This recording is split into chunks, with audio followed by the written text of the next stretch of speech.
Woo! Bang. Hugh.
What did you do?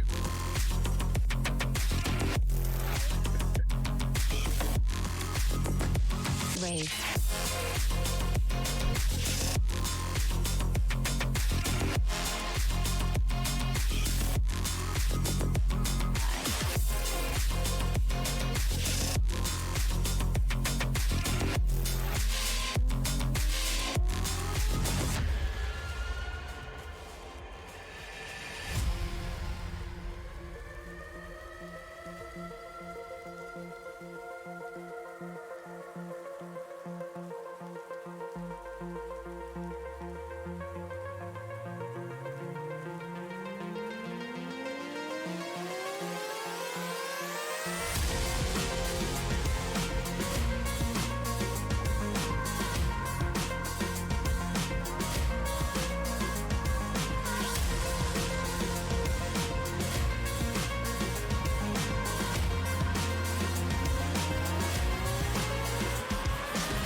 Rave.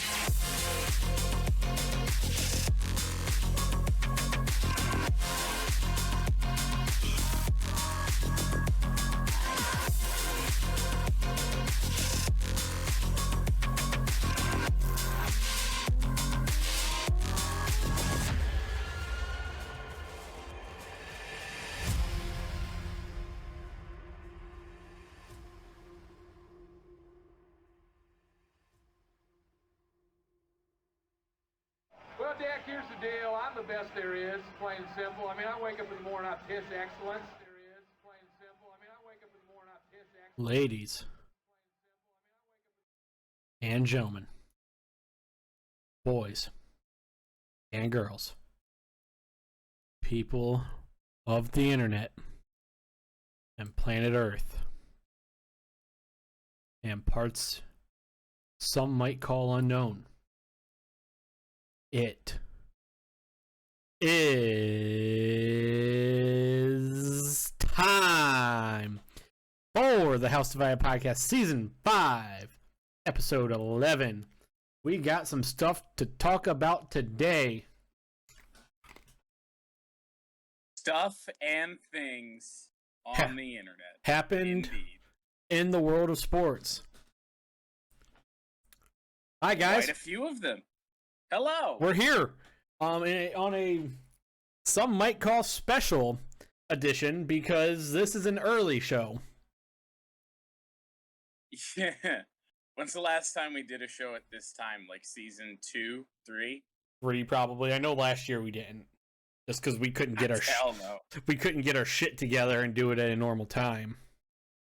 Yeah, it was either me or you usually me, that would have some sort of unforeseen issue that made it. So the podcast literally got delayed like 3 or 4 days. Oh god, yeah, that happened quite a bit. But we've done so good so far. Episode 11. We're not quite 3 full months into the show, or into the season. I mean,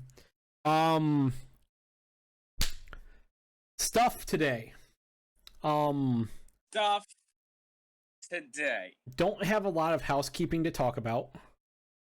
Not really. Not that, I mean, I can't think of any. So, let's just roll into the show with stupid people say stupid things, and I'm gonna remember to use the graphic this time. That would be ideal.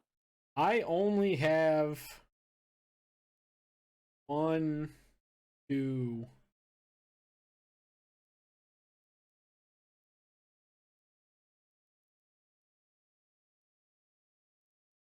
I do have 2 and one I have to do in the news because it involves something in the news.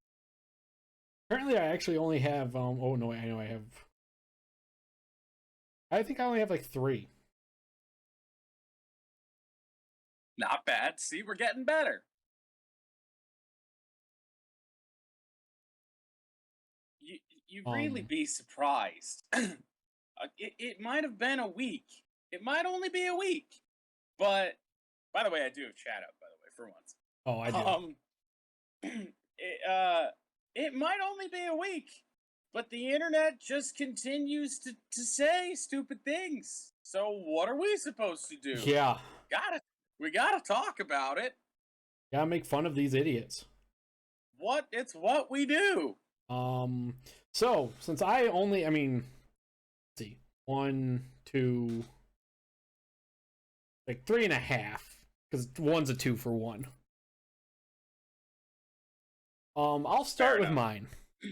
Okay. I have 2, and then no, that's okay. That's okay. I have 2, and then the one I'll talk about when we get to that specific news story. Okay, so my first one comes from Ohio State quarterback C.J. Stroud himself. Oh, you told me about this.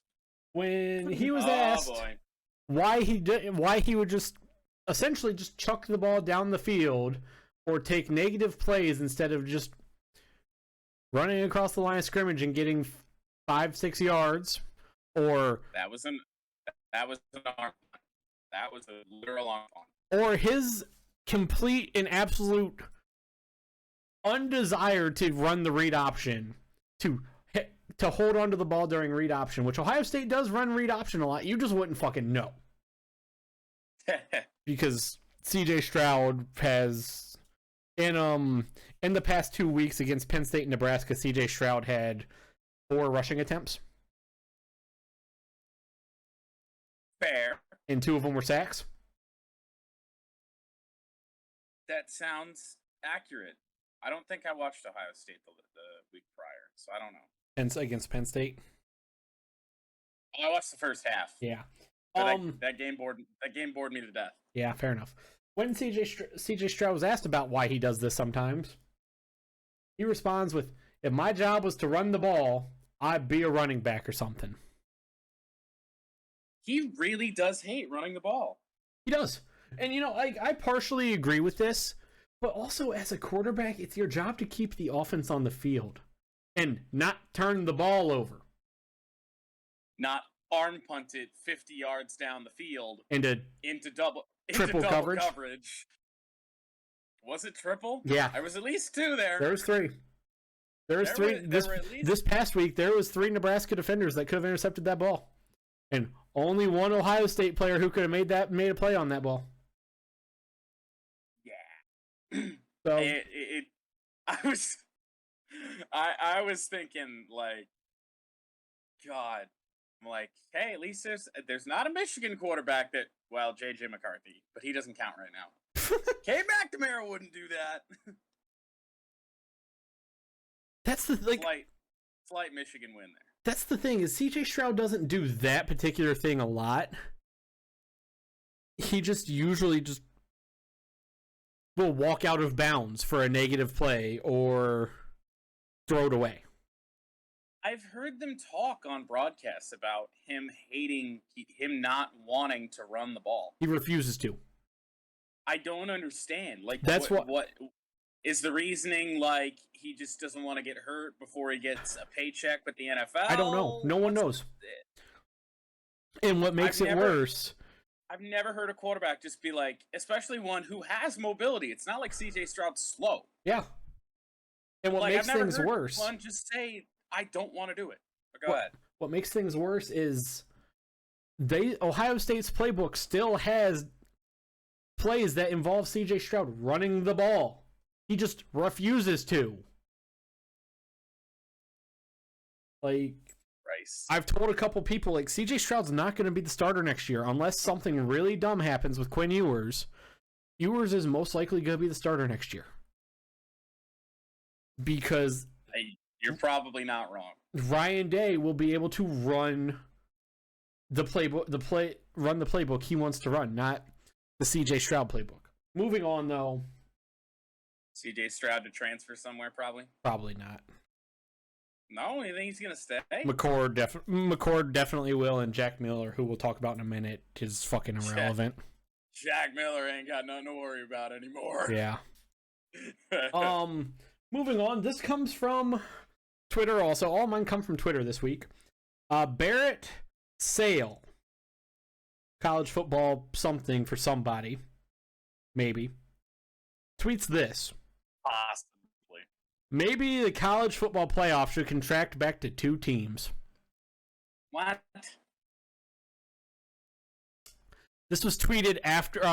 This was tweeted last Thursday, or ish. Let's see, the 4th. So I think it would have been Thursday.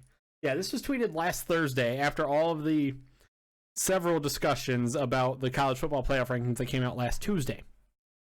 And Jackass, Barrett, Sale, Sally, Sales, Sallee. Who the fuck? Yeah, no idea. No, I had never heard of this guy, and the only reason this tweet found its way to my Twitter timeline is someone quote tweeted and was like, "This guy's a fucking idiot." Like, that was the quote tweet, was, "This guy's fucking stupid." Like, so he wants BCS. Yes. And then I'm sure the teams you throw in there is Georgia and Alabama, right? Yeah. A game we're gonna get anyway. Yeah. Barrett, like, it's gonna be the SEC championship game. A lot of shit happens. Your internet is trying to explode. But first, it was for a second. Still kind of is. Well, you know. Barrett, you, sir, are a loser. Moving on, though, to the great Joel Klatt. First time he's been in this segment. Probably the only time he's going to be in this segment. I'm kind of shocked that he's here. And he was just this was just a hypothetical.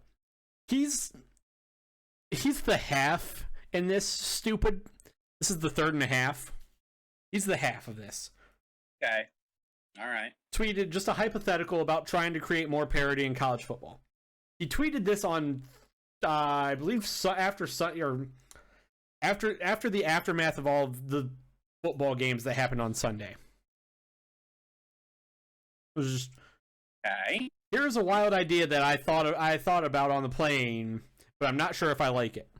In order to drive more parity in college football, what would you think of a coaching staff salary cap? Doesn't matter who makes what, it just couldn't go over a certain amount, something like $11 million. He goes on to reply like almost immediately after he tweeted this, because I think he's just bored on a plane. Probably was. And you know, most of these from anybody didn't even start. And he even goes back and tweets, "This isn't a great idea, but this is just something to come up with." So he even really recognizes it's not great. It's just a hypothetical. Like, what can college football do? Here's where the stupid comes in, though. Here's where the super stupid comes in. From a man that goes on Twitter by DJ. His Twitter handle is GodJ. That's my DJ. Too. Hell. Yeah. Here's where it gets really stupid. What needs to happen is there needs to be a tiered limit to how many recruits each school can accept commitments from. Oh no, it gets better. Each school is only allowed to accept one recruit from each quartile. One from the top 25, one from 26 through 50, one from 51 through 75, one from 76 through 100, and so on and so forth. From there, you have a universally accepted ranking for the incoming recruits each year. Just like the NFL franchises are allowed to draft and trade picks, college football programs should be allowed to draft and trade recruits. You could televise the draft and generate nil. You can take the CFP committee that's already in place as the accepted team ranking affiliate and allow them to create a recruit committee. They can even get input from the Associated Press. Oh, fuck. As if what he already said wasn't stupid enough. Then he goes and does that. Yeah. Like, all I'm gonna say as to why, like, Joe Klatt's idea, like, totally defendable. And he even went back and said, "Yep, it's not a great idea, but it's something, and it is not a plausible idea. Not at all. Like, it's just not. It can't be done." Jesus Christ. But DJ here says something stupid, and then doubles down on it, and then triples down on it with something even stupider. As stupid people do. Like, DJ, you, sir, are a loser. Loser. Loser. Loser. Loser. Loser. Let's continue. Let's talk about why this is stupid for a second. You're dictating where these kids can go to fucking school. Yeah. That's a bit of an issue. Like, that's it. Let's start with that. You're dictating. Let's start there. You're dictating with where these kids could go to school. And then but we could do the thing to generate name, image, and likeness money for them. You're still dictating where they can go to school. It's like, oh, if Alabama or Ohio State get their one recruit from the top 100 or the top 25, the other 23, like, they automatically cannot go to those two schools. Somebody's going to Tennessee and they don't want to go to Tennessee. Yeah. Because let's look at the top 25 real quick. The current top 25. Eventually, once this wants to pull up. You have Georgia, Alabama, Ohio State, Michigan right there are, for most kids, in the top 25 of recruiting. There's 6 right there. Oregon is hit or miss. Cincinnati fans are going to get mad at me. No top 25 recruit wants to go to Cincinnati. No top 25 recruit wants to go to Arkansas or Pittsburgh or Purdue or BYU or Wake Forest or San Diego State or UTSA. That's just the top 25 right there, though. Like, you eliminate 6 schools that are currently in the top 25. Michigan State could be the 7th.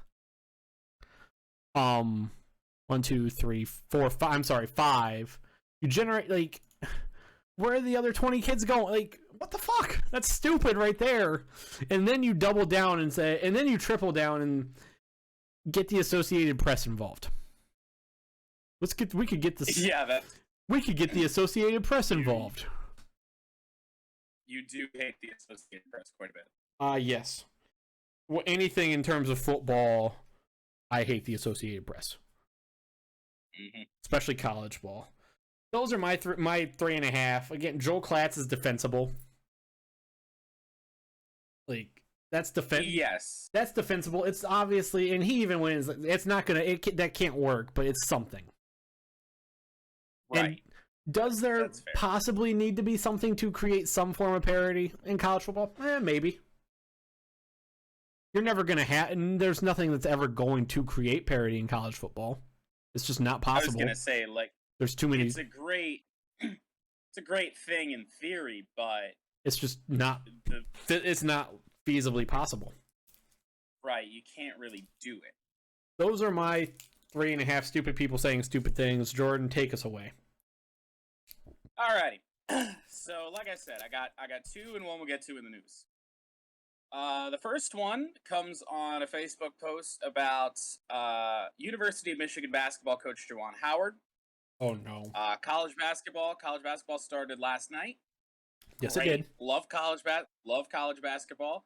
You probably don't feel that way right now. Ohio State had a bit of a rough go. I mean, I like college basketball. Got it done though. They won. March Madness is what started this show essentially. So. Like I do thoroughly enjoy college basketball, and Ohio State they got it done. That's all I can say. It's funny that I say this on a day that I will be watching the Detroit Pistons because they are on national TV. The NBA regular season is usually a very tough watch. College basketball I can watch anytime. Yes. All right. So the article I have not watched. I probably won't watch an NBA regular season game this year. I will watch this one because it is Cade Cunningham versus who the fuck was the number 2 pick? Jalen Green, is that his name? Yes, I believe. Sounds right. We'll go with that. Yeah, fair enough. Number 1 pick versus number 2. And it's on national TV, and we don't get Bally Sports on streaming TV services. So I gotta watch the Pistons and the Red Wings when I can. The article was by the Detroit Free Press, who unbelievably is not the people saying stupid things, and simply was titled, Michigan basketball is flourishing because of Juwan Howard's commitment to players. Okay? Fair. Whatever. In comes Daniel. Oh, no. And this is a Michigan fan, by the way. I didn't know there were Michigan fans that felt this way. I like Juwan, but he hasn't done anything yet except recruit a great class. Let's pull back on all this overhyping everything Michigan basketball until they actually start achieving what John Beilein did at Michigan. Okay. Juwan Howard But Beilein didn't really accomplish a whole lot. No, he didn't win a national title here. He got us to a couple championship games, but didn't he only win like 2 Big Ten titles even? I don't remember. It's a tricky stat anyway because you got the tournament and then you got the regular season title, so it's all weird. But so to say that Juwan Howard has done nothing except recruit, coming off a year where Michigan basketball in the preseason 2020 rankings barely squeaked into the top 25. They were 25th. They went on to be ranked number 1 for a time last year. They won the Big Ten regular season championship. They were a 1 seed in the tournament. And they went on an Elite 8 run to get Johnny Juzang in the tournament a year ago. Yes. So real quick, also on Beilein, just to show how much he didn't really accomplish. He won. I mean, don't get me wrong. John Beilein's the best coach that Michigan basketball's ever had. Like, I love John Beilein, but he didn't bring us a national championship. Just to because I did look this up. He had 2 runner-up finishes, an Elite 8 appearance, and then round of 32, no tournament, round of 32, no tournament, round of 32, lost in the first round, no tournament, lost in the first round, Sweet 16 loss his final year. Won the Big Ten regular season and tournament twice, and then won the tournament another 2 times. So he won the conference tournament as a whole 4 times. The regular season twice along with it. So why did he become the I mean, yeah, he is the best coach Michigan basketball's had, I guess. But still. Because Michigan basketball outside of the Fab Five has been nothing until John Beilein got there. I mean, really. Yeah. So that's just how it was. And then afterwards, I didn't screenshot this one, so I'll have to kind of summarize this a little bit. But somebody said that he hadn't lived up to expectations yet because there were people when he got hired that were saying, this man's going to win a national championship. And I'm like, first off, he's been here, what? This is year 3? Like, literally year 3? Okay. He'll win a national championship. He's going to be here for a little while. Yeah. But nobody said that. Nobody said that. Michigan hired Juwan Howard with no head coaching experience. He was an assistant on the Miami Heat. Yep. And that move got crucified by local media. Also, yes, I do remember that. Mike Valenti called it a PR stunt and an admission that we couldn't get a real candidate. Like, I mean, what do you expect from a Spartan? I mean, What? it definitely was not a good hire. At the time, it did not look like a phenomenal hire. But it's paid out. I mean, it's paid out. For me, I didn't hate it. I didn't love it. It was just like, let's see. Like, Yeah. the people that he, like LeBron loved Juwan Howard, Dwayne Yep. Wade loved Juwan Howard. They were teammates for those title runs, and then he was an assistant coach with the Heat for a while. They loved the guy, and I mean, really, not many bad things got said from people who were around Juwan about him at the time. So I didn't hate it. I was just like, hey, let's wait and see. Because going from John Beilein, who made us more relevant in basketball than we had ever been before, going to Juwan Howard was a little bit scary, but it really has paid off. To say he hasn't done anything after, literally this season after he won National Coach of the Year is a little bit insane. Yeah. So then we have Paulie, also on Twitter. Shocker. Oh, Facebook? I thought it was on Facebook. Oh, no, the first one was on Facebook. The third one that I'll get to later is on Twitter. Oh, okay.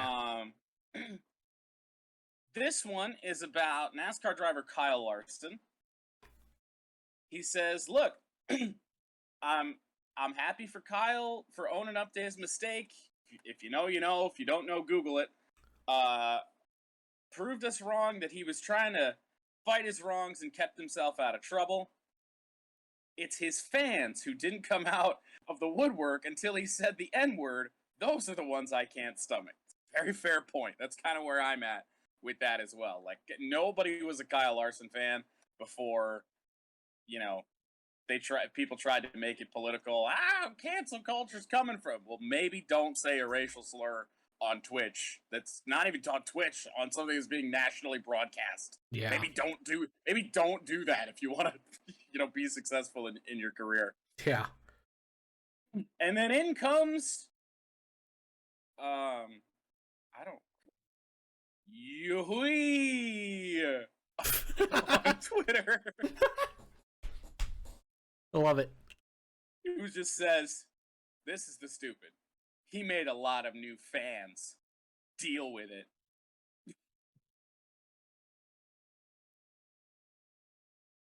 Okay. Will do, bud. Will do. Loser. Christ alive. Paulie, I agree with very much. Like, I don't necessarily like Kyle Larson. He's not my least favorite NASCAR driver. The best driver right won. now. That's all I got. The guy who had the best, had a phenomenal season won. I don't have a lot to say about NASCAR, so that's all I'm gonna say. We will get into that, or I will get into that later. Yep. But I guess it's time to do the news. The news. I will start us off with the news. Yeah, this one's a little close to you here. Ohio State suspends backup quarterback Jack Miller after Jack Miller got arrested Friday afternoon for operating a motor vehicle while intoxicated. Why does this keep happening? I'm going to talk more about this later. Yeah. Spoiler alert. This is part of my champion chump of the week. Or chump of the week. I think you can guess that he's not a champ. He is not. We know.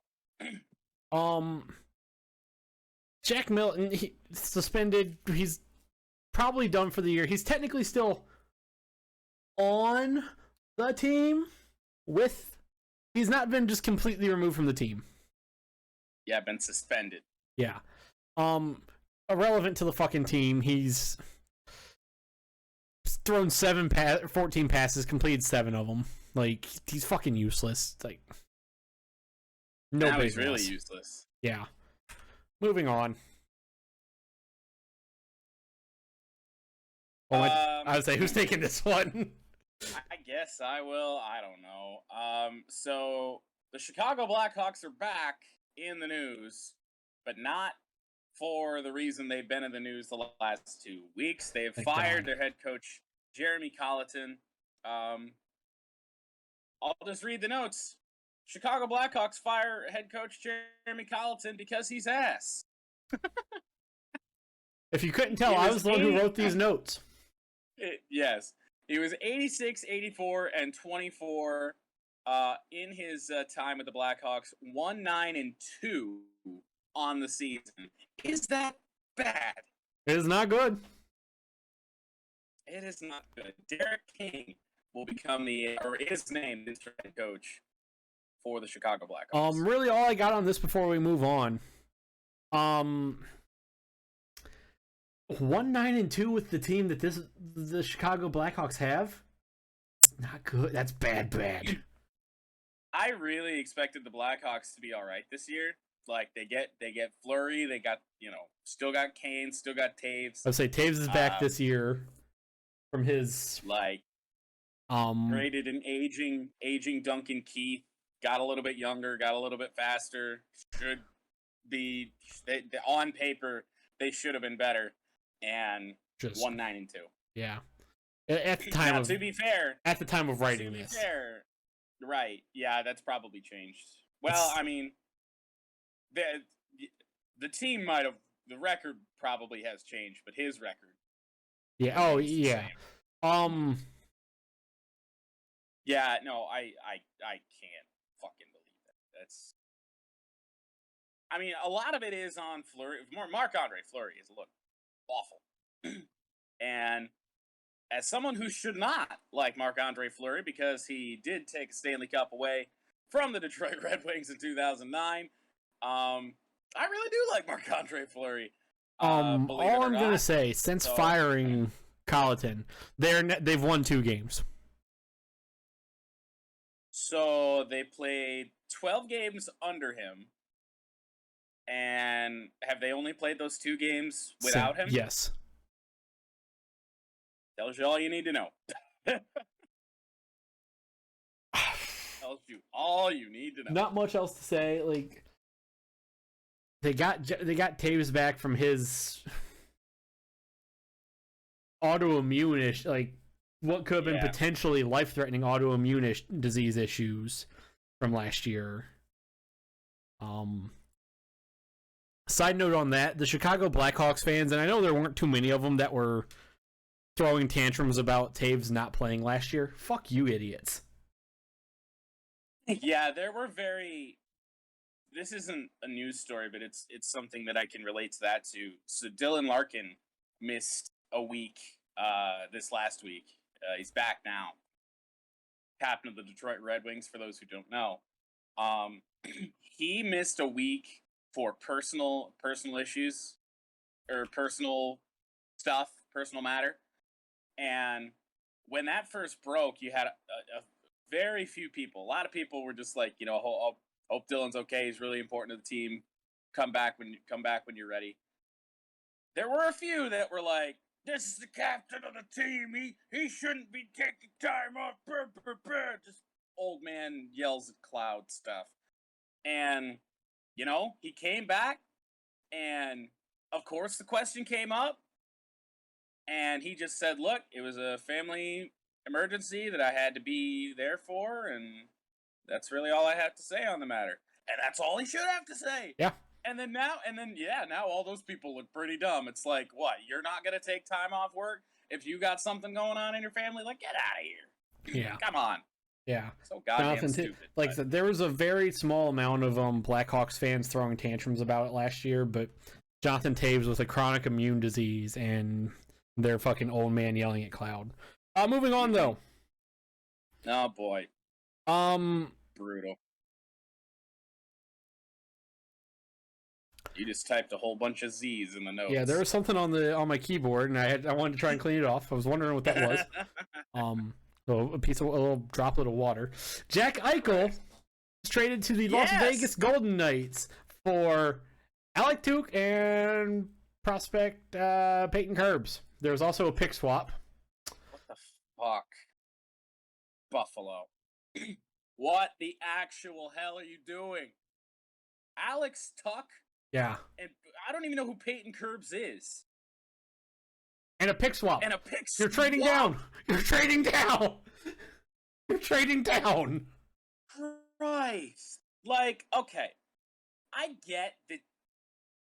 I mean, this sort of thing right now is probably the market for Jack Eichel because of the injury, because you don't know what he's going to be when he comes back. But this whole situation, I'm glad this whole situation with Eichel and Buffalo is over. Yes. And hopefully Vegas will just let him do what he wants to do and get the surgery that he wants to get, which was the issue with Buffalo. Hopefully that's the case. But holy shit, if this is all it took to get Jack Eichel, fucking Lord knows what Steve Yzerman could have done. Like, he could have a jar of dirt and some hockey pucks. Red Wings fans were speculating it was literally going to take like Robbie Fabry, somebody else, and the pick swap. And it's just like, I would have done that. As much as I like Robbie Fabry, like you're talking about Jack Eichel. You're talking about a former number 1 pick. Yeah. Like, this is a very Steve Yzerman-esque trade, it seems. Like, I don't think Buffalo got a good deal here at all. But then again, you could say they did, because Eichel was likely never going to play for them again. And if he gets the surgery, comes back, and plays out the rest of his contract, Eichel is already pissed at the organization, and he's leaving at the first chance he gets. So I suppose, they got something for him as opposed to nothing. They could have got nothing. So like the Browns did with OBJ. Yeah, well, that's not the Browns' fault. Oh no, it's not. I don't think anybody wants to touch OBJ. Other than maybe the Packers and maybe the Patriots. That's but if the fucking Raiders do it. Like, Vegas wins, but this is also a win for Buffalo because they got Eichel out the door. They did. It's just kind of a reset for him. Like, It's still a big loss because they got literally nothing, but they got him out of the door, so it's a win for them. Well, it's a win because now, and I know this is gonna sound weird because they've been shit even with him, like worst teams in the NHL last couple of years, but like it's just a reset. You can really rebuild the team if that's the route they try to go. It's the route they gotta go. They got nothing. Yeah. Like, they really do have nothing. So, hopefully they take this as an opportunity. I can guarantee you one thing. What happened in my NHL franchise last night with the Buffalo Sabres winning the Stanley Cup in 2023? That's not going to happen in real life. So, negative. That team's got a long way to go. So hopefully they do take this as an opportunity. Just reset, build from the ground up, do it the right way. Moving on. Oh God, this hurts. And I wasn't even a fan of either team Yeah, watch the Sabres do win the Stanley Cup in 2023. Fuck, just dude. to have me eat my words. You know? Just to prove you wrong, right? Right. This is brutal, and I'm not a fan of either the Chicago Bears or the Pittsburgh Steelers. Monday Night Football. Holy shit. Bears Steelers. You know, we're getting late. Pittsburgh has a 3-point lead. They look like they have to punt after Cassius Marsh had a huge sack in that game, coverage sack, I will say. He might have had about 6 seconds to get to Ben Roethlisberger, but he got the job done.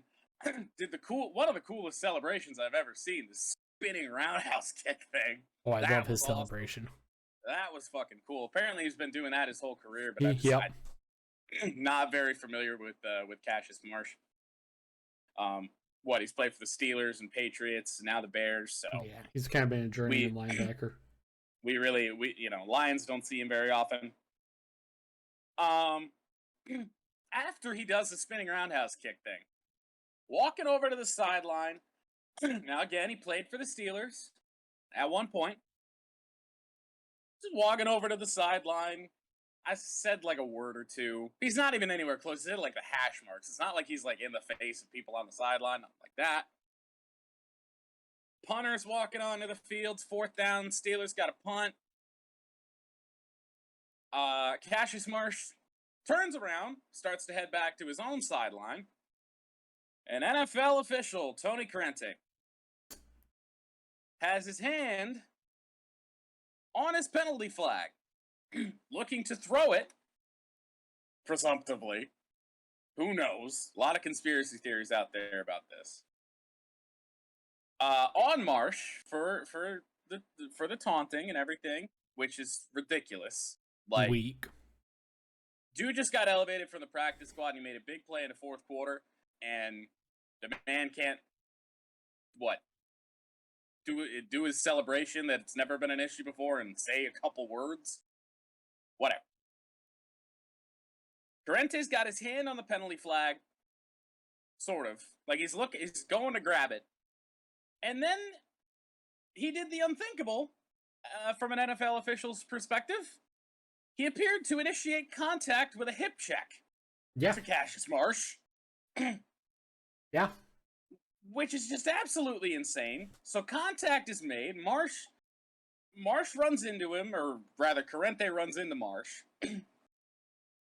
And then penalty flag is thrown. Taunting on Cassius Marsh. Makes no sense. Shouldn't have been. And the worst part about this is that after the game, that Corrente says something about like, well, his body language and the way he was acting made me believe that he was taunting the punter. He thought he was taunting the punter. He wasn't even looking at the punter. Yeah. Was not even looking at the punter. Like, and the flag was thrown way late for that even too. Well, yeah, because it was thrown after the contact, after Marsh turned around and started heading back to his own sideline. It was thrown after they ran into each other. So there's people out there that think that Corrente you do see him start to reach for the flag. But then he reaches for the flag and then initiates contact with the player, kind of like, he's trying to give the Steelers a first down. There are conspiracies out there that Tony Corrente's fixing games.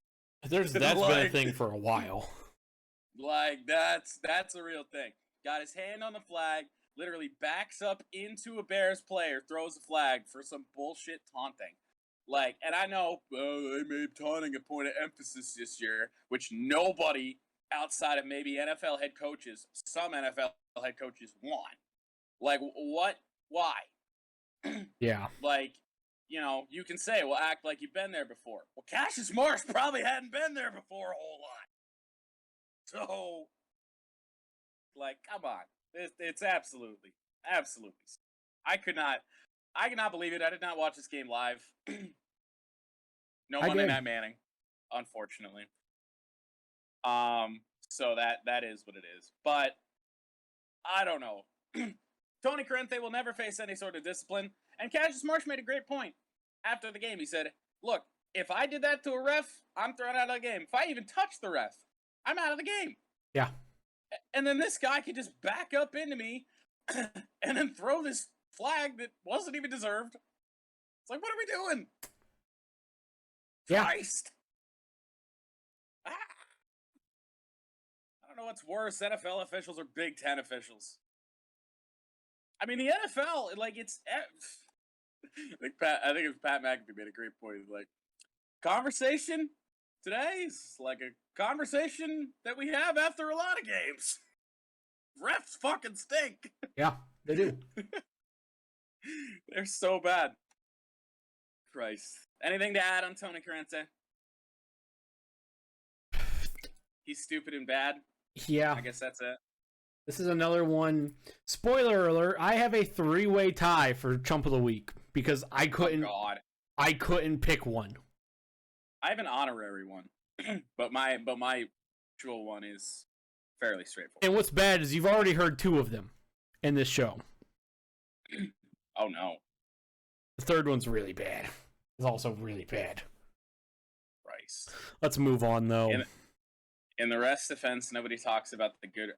I love good refs. I mean, so the thing is with refs, you only know their name and you only hear their name when they do something bad. So I guess that's a fair point.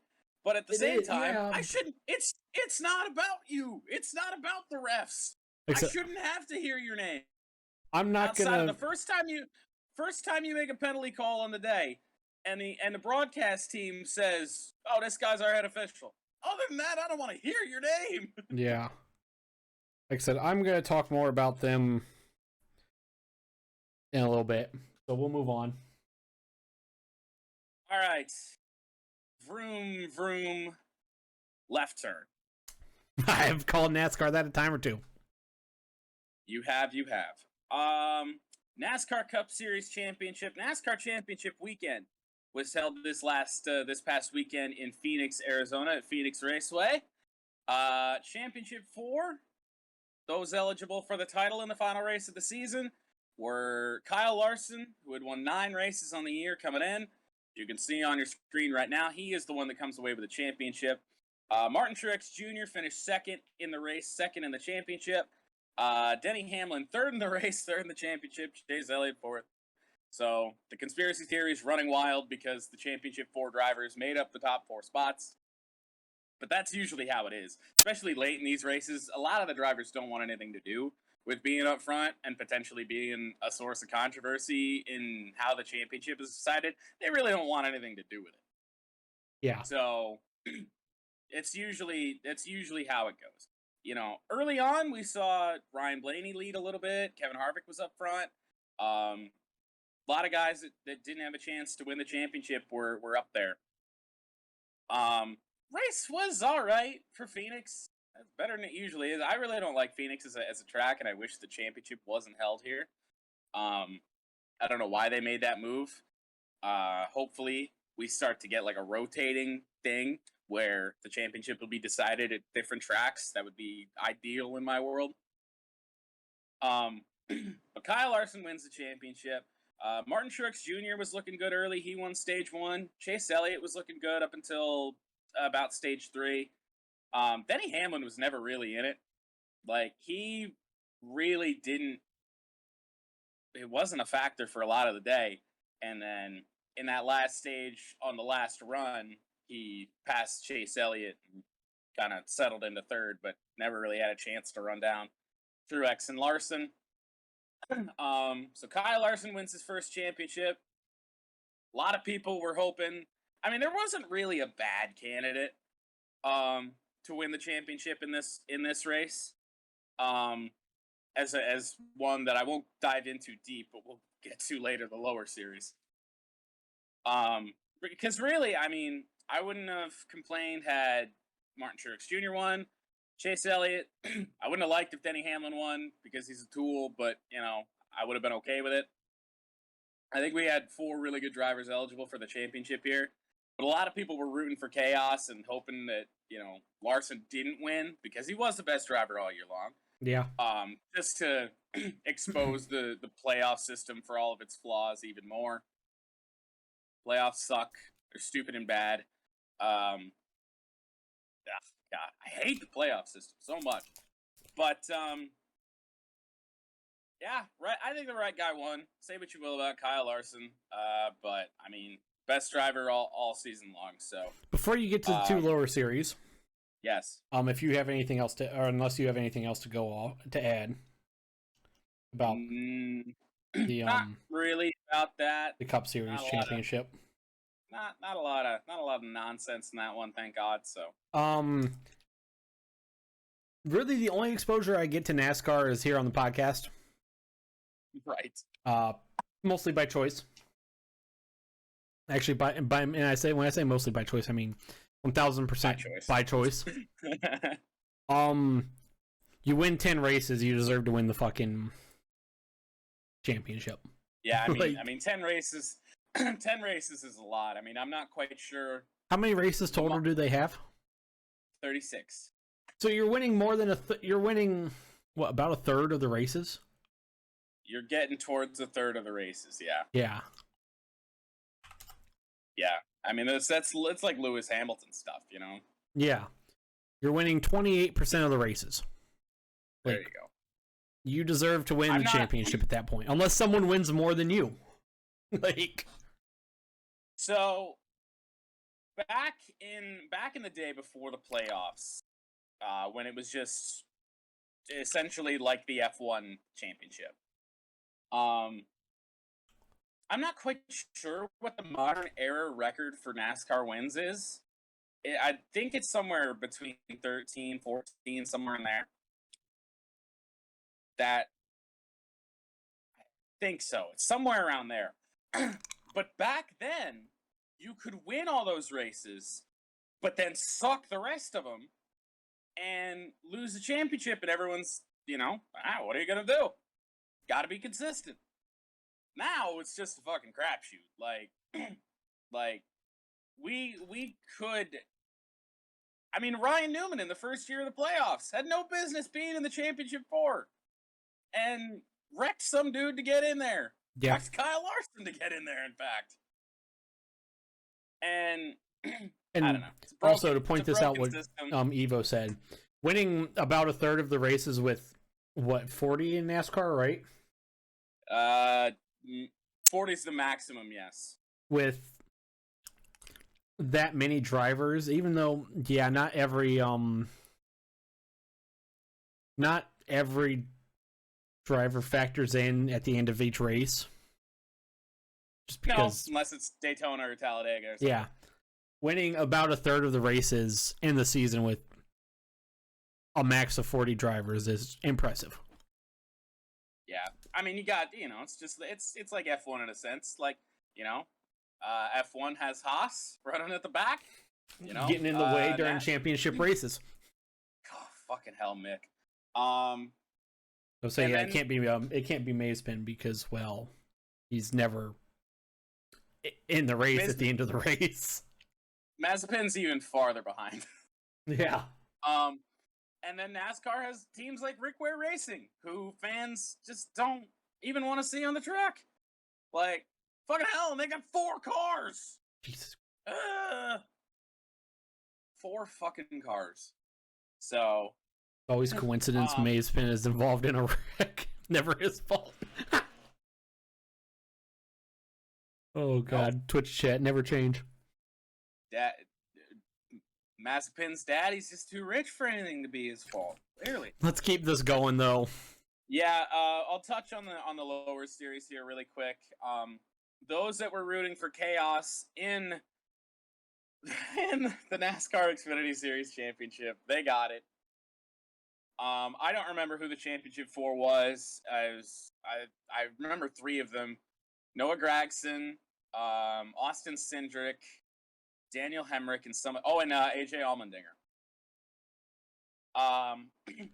The people who really hate the playoff system, some people, I hate the playoff system, but I was not rooting for this sort of chaos.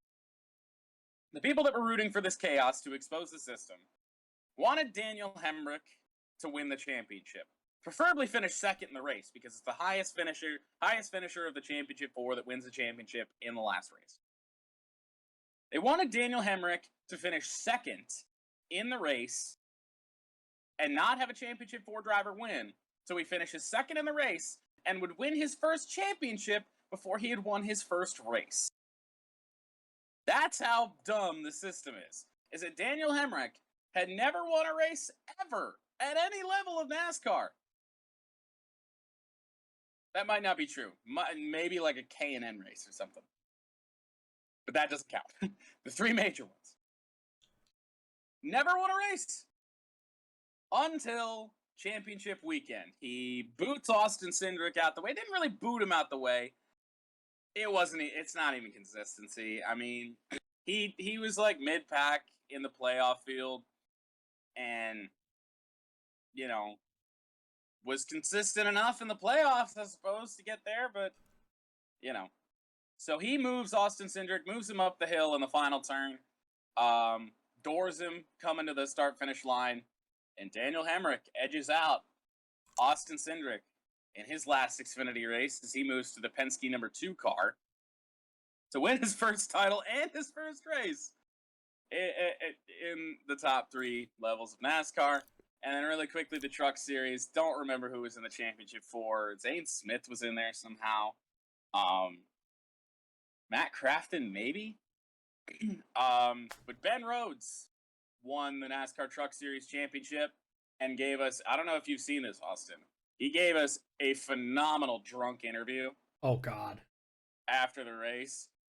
Like, it got to the point where I would assume like a representative for him or something came up to the podium and he had a Bud Light chilling on the table and they took the Bud Light away and gave him a bottle of water. Oh, that's awesome. It was wild. For those of you who haven't seen it, just look up Ben Rhodes' interview. Fucking phenomenal. Okay, moving on to Vroom Vroom, several hundred turns.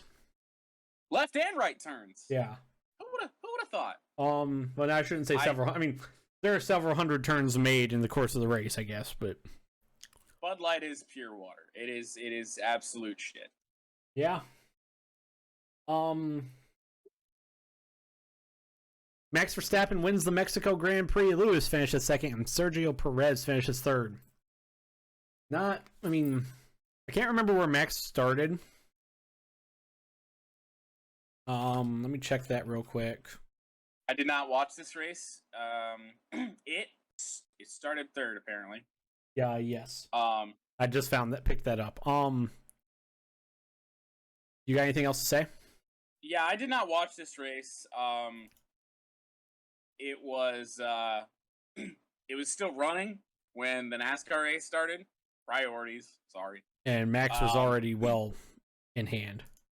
Right. So, I mean, hey, I'm happy.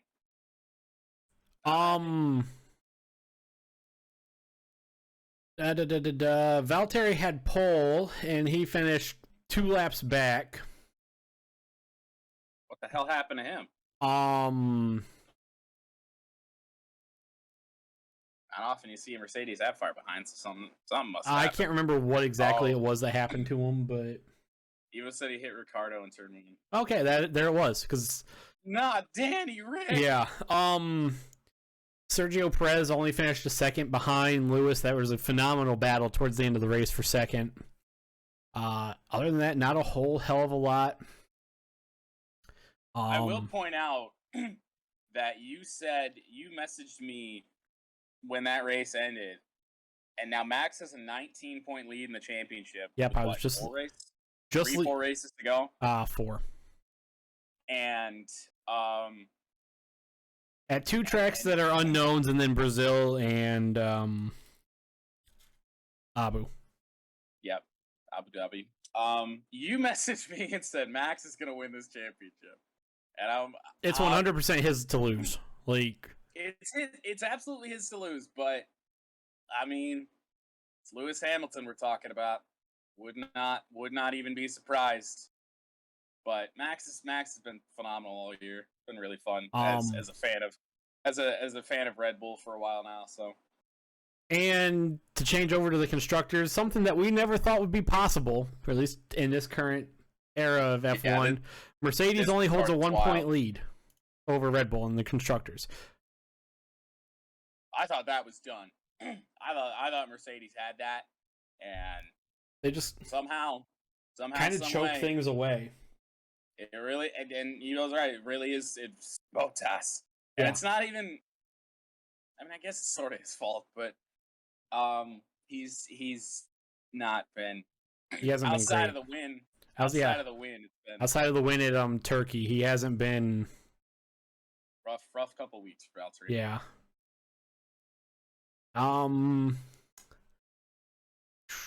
This weekend, I believe, yes, they will be at Brazil. So, love it. Moving on though, because I don't really have much else to add on it. Nope, I'm good with it. Moving on, the Nebraska Cornhuskers football team extend the contract of head ball coach Scott Frost. The miracle worker. We probably have differing opinions on this because you still don't think Nebraska is very good. And I think this is a good move. Yeah, I think they're all right, and they can always be in games somehow against these good teams. I mean, what? How much did Ohio State beat them by? 9. Like losing to Ohio State by 9 for Nebraska should get him a fucking trophy. Who would have guessed that at season start? But they played Michigan close, Michigan State close, Oklahoma close, all top 10 teams right now. I still have an opinion on that, and it has nothing to do with Nebraska being good. Yeah, you think Ohio State's secondary was just bad? It's not even just that. Nebraska, and again, I think this is first off a brilliant move because who the fuck are you going to hire? Nebraska's not Scott Frost is the reason this Nebraska team is isn't getting blown out of games. I would imagine, yes. Because you have no talent there, and I can't believe I'm actually going to agree with something Colin Cowherd said. This is year 4 of Scott Frost. And realistically, you can throw last year out because it was the COVID year and he had no contact with that team. Other than the players that were there the year previous in 2019. Mm-hmm. So this is year 4 of his contract, year 3 in all practicality. And Nebraska, when he got there, when I think it was Bo Pelini was the one who walked out the door or got fired, one of the two, I can't remember. It was going to be a 6 or 7 year rebuild for Nebraska because they were dead. They were in the dumps. And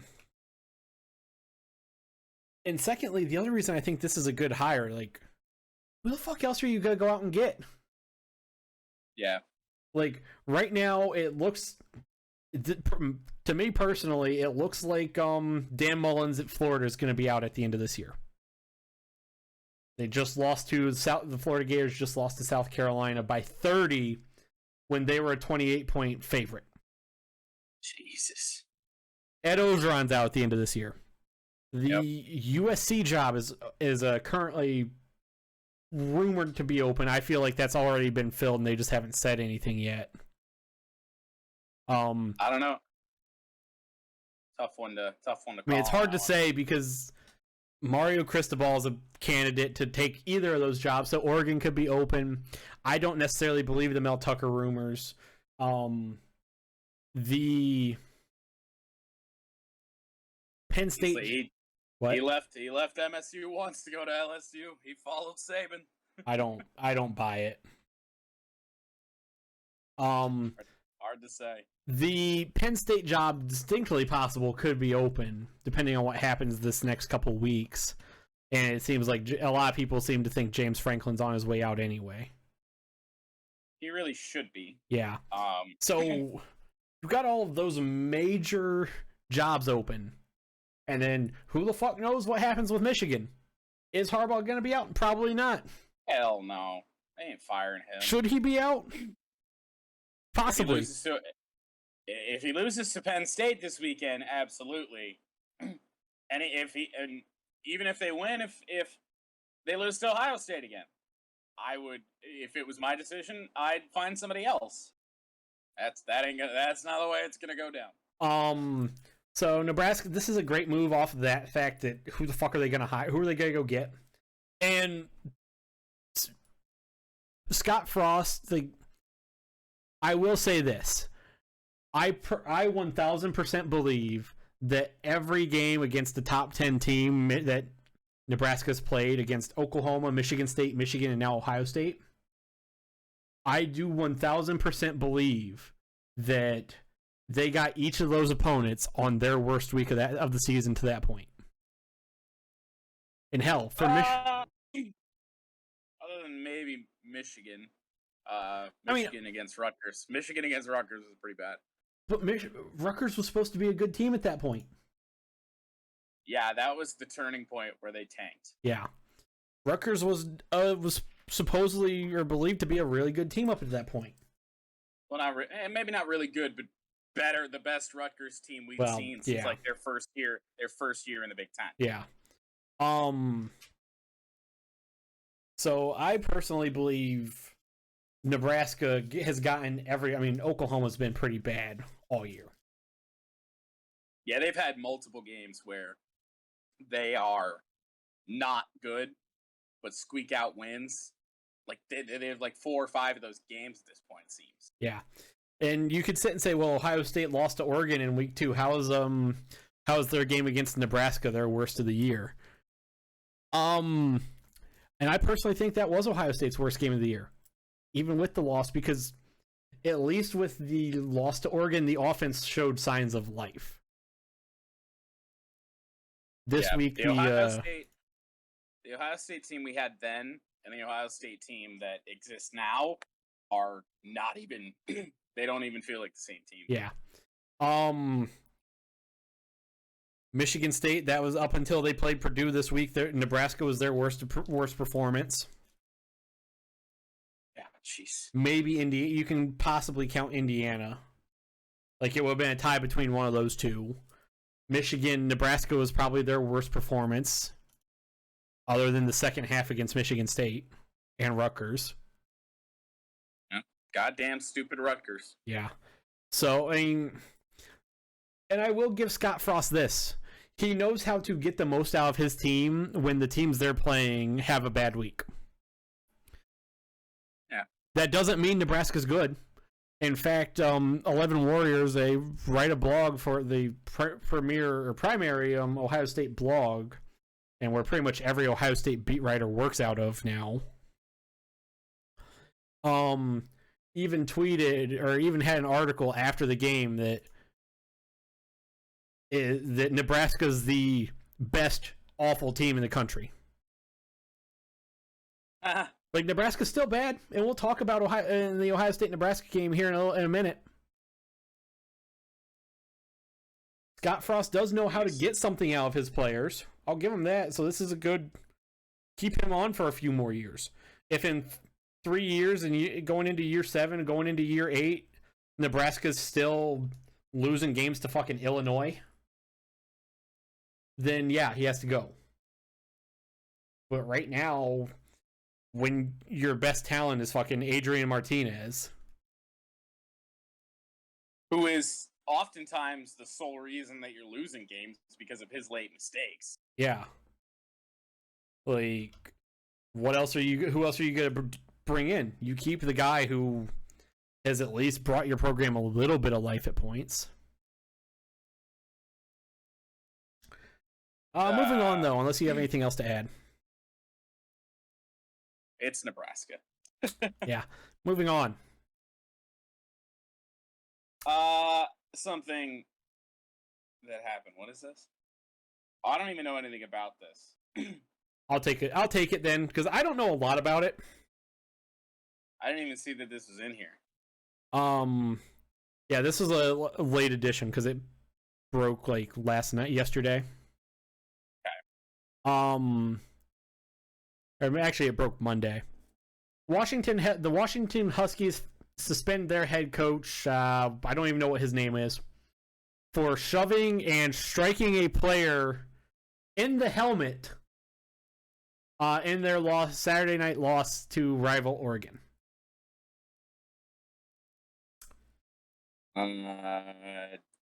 Jimmy Lake. Sure, that guy's name.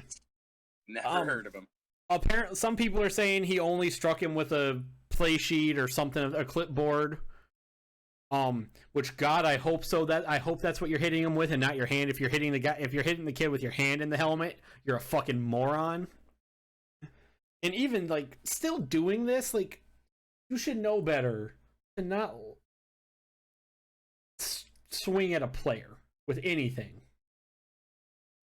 You would think, but... And all of these old people, well, football's getting soft. Like, shut the fuck up.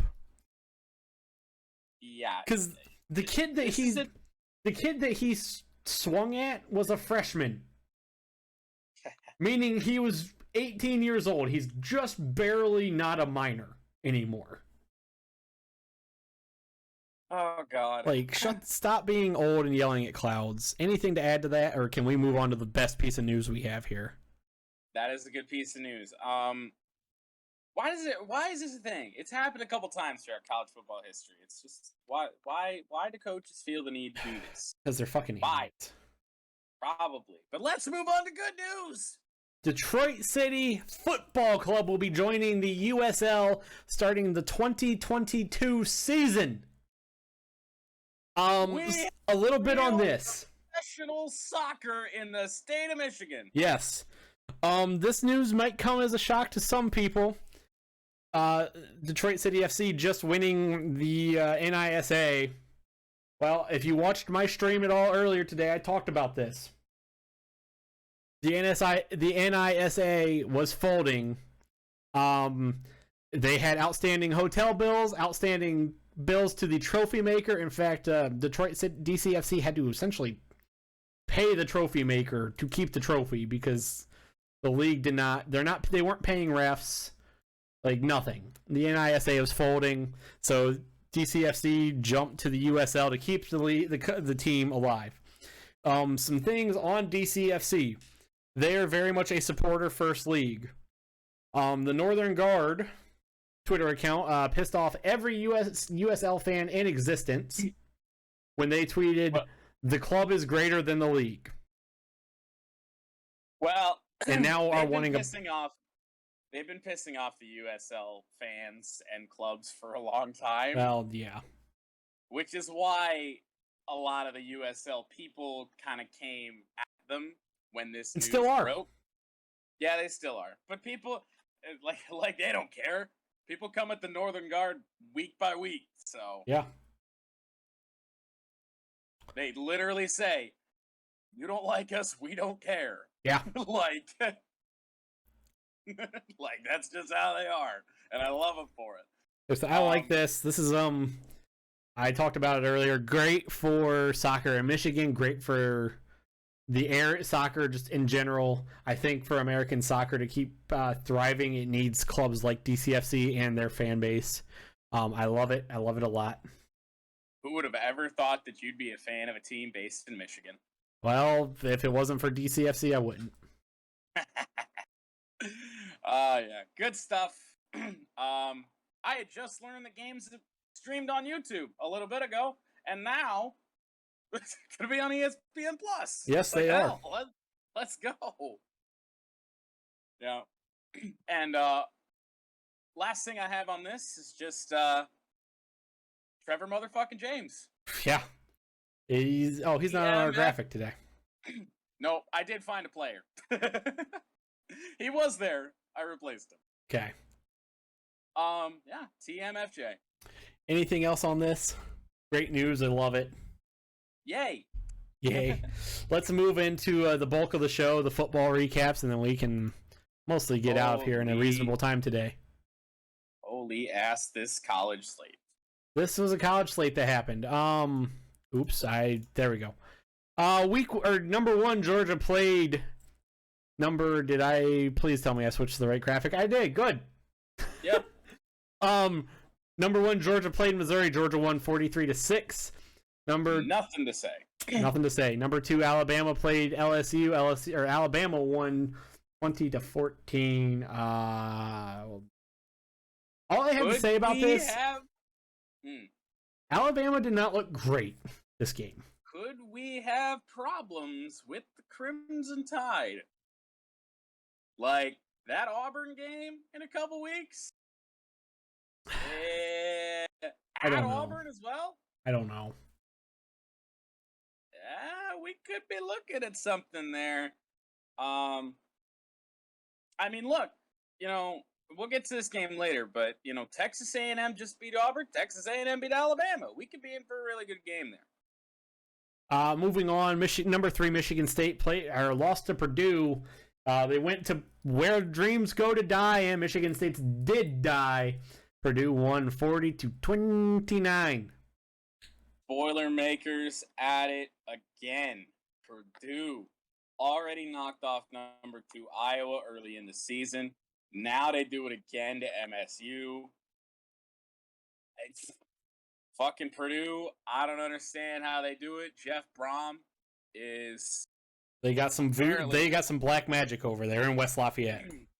Right. It's like they borrowed the Royals' devil magic or something. Because do you notice these games only happen in West Lafayette? They never happen on the road. Nope.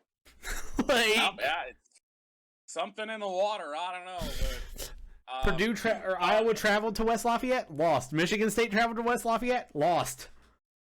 In all honesty, Purdue went up to Madison, Wisconsin, Purdue. Yeah, they Purdue. In all honesty, for MSU, that's secondary.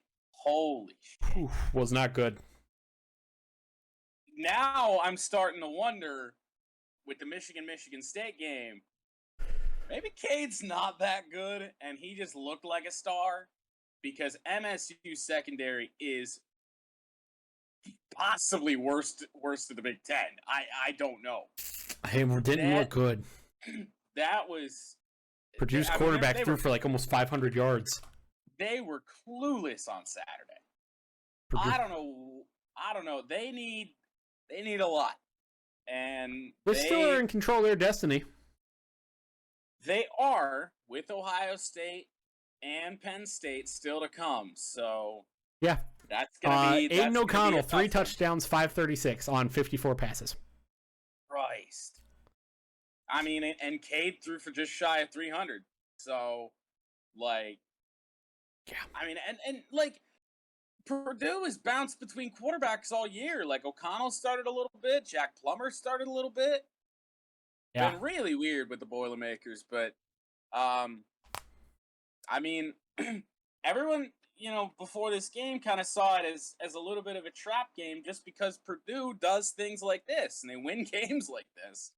And I don't know, after the game, it's not really a trap game. They just got outplayed. Yeah, oh, God, yeah. Their biggest weakness got exploited. Kenneth Walker. I'm gonna say Kenneth Walker still kept this team in that game. Like he's. Oh, it would have been even worse. If it wasn't for Kenneth Walker, Michigan State probably wouldn't have scored anything. And that's why I think, when Kenneth Walker is done, which is after this year, unless they find another guy that can do something like that, I mean, I don't think Peyton Thorne is going to be able to keep you in these games if you don't have a star running back like that back there. So moving on. Hard to say. Number 4, Oregon played Washington in a game that kind of was ass. Oregon won by 10, 26-16. I had this as all I'll say on this game is that I had this as part of a 3-team parlay that did not hit. It was not Oregon's fault. They did cover. But I was sweating that one out because I thought at one point or another I had a chance to win that one. Did not. But yeah, Oregon really didn't. I mean, they never really pulled away. They only won by 10, but they really didn't have that game in hand until damn near the very end. Moving on. Oh boy. Ohio State went to Lincoln, Nebraska. Nebraska somehow scored 17 because that offense is actually dead. Ohio State won by 9, as I said earlier. Final score was 26-17. I don't really have a lot to say about this, believe it or not. Because, I mean, I said some of it was CJ Stroud, where he just doesn't run the ball. He makes some dumb decisions. Nebraska's offense can be summed up to 2 plays. Like, literally, I could point at 2 plays from Nebraska and be like, yep, that's their offense. One was a 80-yard or 77-yard touchdown pass. And by 77-yard touchdown pass, I mean it was a 5-yard throw and 72 yards worth of running and broken tackles. And then a 80-yard pass that did not result in a touchdown, but it set up a 1-yard rush by Adrian Martinez that was a 5-yard pass and then a bunch of broken tackles. Like, that was Nebraska's offense. Nebraska's offense is terrible. Their special teams is terrible. Ohio State just same dumb mistakes they had against Penn State. That's it. Ohio State's defense still looks really good. Like, Nebraska only had 2 plays where like Nebraska's offense looked threatening. Nebraska's defense made 2 good interceptions on CJ Stroud that were, I mean, some of them were CJ Stroud just making stupid calls. But Nebraska's defense wasn't like special. No, not really. Like, Nebraska did nothing, was very vanilla and kept it close because Ohio State decided to take a pistol and shoot themselves in the foot several times. Just a little. That's it. Moving on, in a game that I am not shocked by. Number 6 Cincinnati. I'm not shocked by it either, but I didn't expect it. Number 6 Cincinnati played Tulsa. Cincinnati was never in control of this game and really only won because of a fumble on the goal line by Tulsa.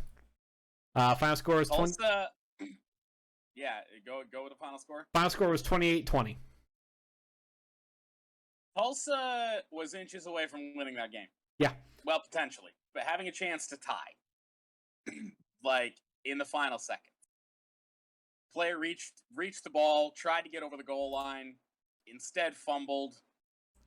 I feel like he was across the goal line because I thought so too. I mean, because all you have to do is you just have to touch it. The ball is just touch that white line just a little bit. It definitely looked like he was across the goal line because when he reached for the ball, his entire torso was across the goal line. Right. So it's hard to call. I mean, the refs were terrible this week in pretty much every top 25 game that I watched. But that one I'm not going to pin on the refs because it's just hard to call. But yeah, you had this one. You had this one pointed out. You thought Tulsa was going to cover, and they sure the fuck did. So, I mean, I'll talk about it in a couple minutes when we get to the top 25 recap or top 25 new top 25. But yeah, I'm gonna say this final score, and then if you have anything to really say, I will let you say it. I'm gonna get up and go to the bathroom after I say this score. Alrighty. Number 7 Michigan took on Indiana at a pointless night game that, well, I have no idea why it was at 7:30 still. Michigan won 29-7. Take it away. All right. Yeah, I will not complain about it being a night game. Night games in Ann Arbor for me are very cool to see. Does it make any sense? Absolutely not. There's no reason for this to be a night game. Indiana really never had much going. Quarterback number 0, McCulley, whose first name I forget, had one drive where they scored the touchdown, 7 points, and that the Indiana offense looked like they could do much of anything. Michigan just basically did what they need to do.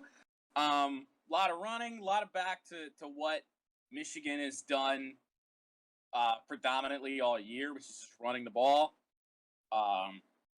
Did lose running back Blake Corum in this game. That's a bit unfortunate. So Hassan Haskins had to and we already didn't have Donovan Edwards in this game, so Hassan Haskins had to be the guy the whole way pretty much, and he did exactly what we needed him to do. Cade McNamara was all right, I guess. Didn't really need him a whole lot.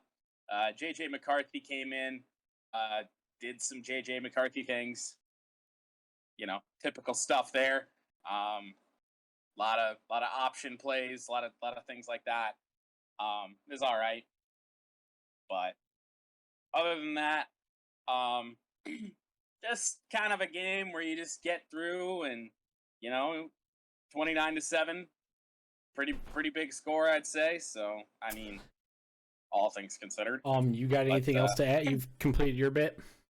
Yeah, not really much going on. I just do what you needed to do. Just beat Indiana. They somehow covered. I don't know how the hell that happened. Who, Indiana did or Michigan did? Michigan did. Oh yeah, you're right. Really, all I got to say on this game is Cade McNamara looked like normal Cade McNamara. Yeah, it did not look good. It was that was I mean, even back when people were complaining about how he was playing for and wanted JJ McCarthy to start, that was it was like worse than that. Worse than those. Yeah. Against the not great Michigan or Indiana defense, might I add. Some really good throws by Katie. That one downfield, right down the middle. That was very nice. Outside where the majority of his yards came from, to be honest. And it was just one of those games. It was back to what Michigan was doing early in the season. Just run heavy, rely on the passing game when you need it.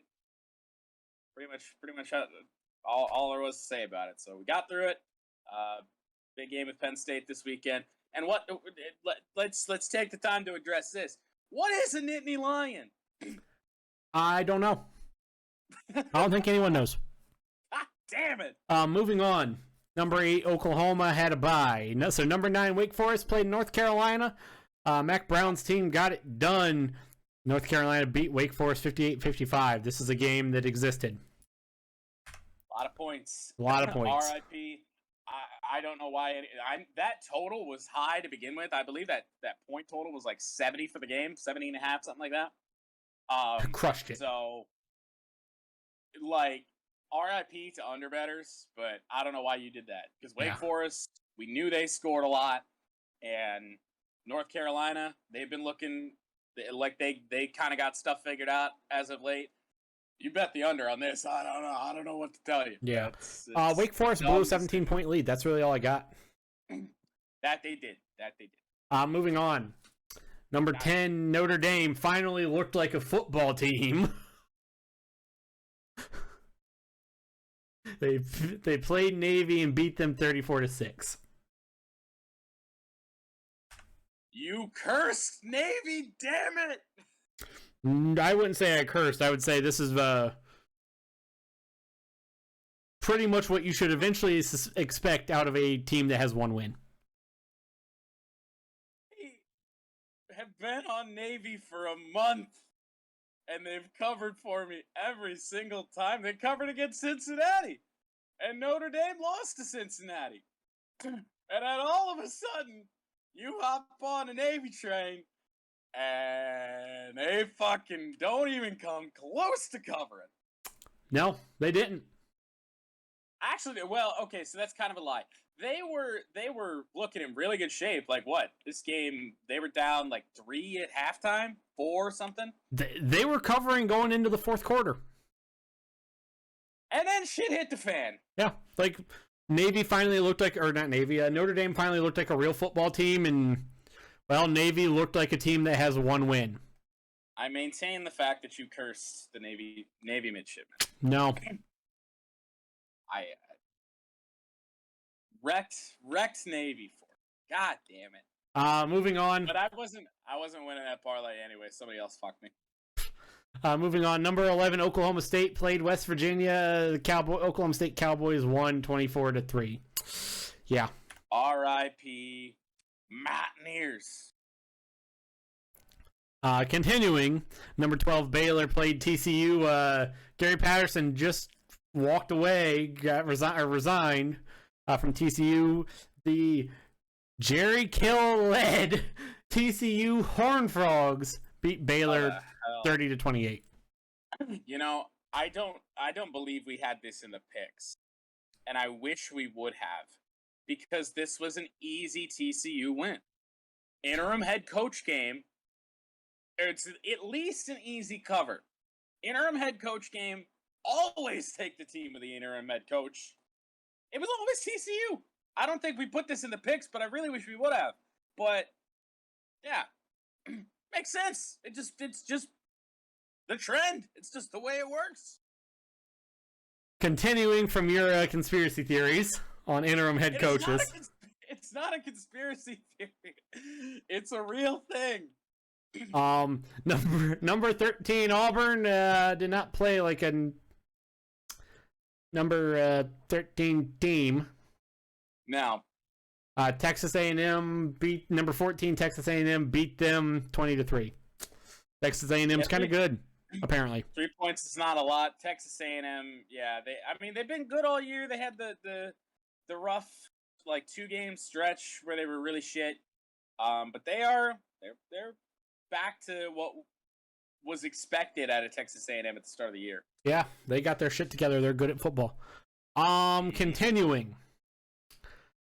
Number 15 BYU scored 59 on Idaho State. Idaho State only scored 14. This was a football game that was played. One that I didn't watch, nor one that I knew occurred. I did not know it was. I got a score wrong in there. There we go, fixed. Number 16 Ole Miss played Liberty. Liberty almost backdoored everybody. God fucking. Because Ole Miss's defense is not great. No, it's not. And Ole Miss stopped scoring too. Yes, they did. They had 27 points, I believe, before the fourth quarter started. Yep. Final score is 27-14, Ole Miss. Yeah. Fun fact about this game, there were a lot of NFL scouts looking at the two quarterbacks, Matt Corral and Malik Willis. Willis did not start out good. No, he did not. He finished good. Oddly enough, no scouts from the Detroit Football Lions. Which is honestly probably dumb. I don't know. The more I go along with this season, the more I can't take a quarterback at number 1, because that's where we're likely going to be. We're likely going to have the number 1 overall pick. I can't take Matt Corral or Malik Willis number 1, especially Malik Willis. I am not taking a Div 2 quarterback. Division 1. Oh yeah, sorry, Division 1 independent. Continuing on. New member of the Conference USA in 2023. Oh, yeah. Moving on, Mississippi State, number 17, Mississippi State missed a lot of field goals. Arkansas beat them 31-28.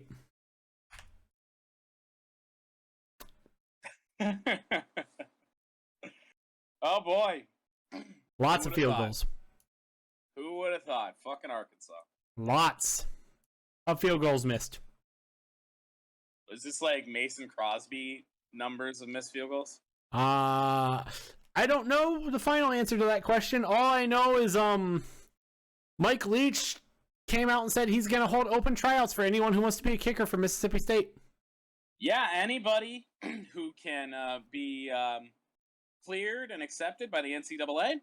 You want to go kick for Mississippi State? Mike Leach holding open tryouts, so go at her. Yeah. Moving on. Number 18, Kentucky scored 42. But it wasn't enough against Tennessee. Fuck. The Tennessee Volunteers scored 45. That's the other game that screwed me. Because I had Kentucky plus 1.5.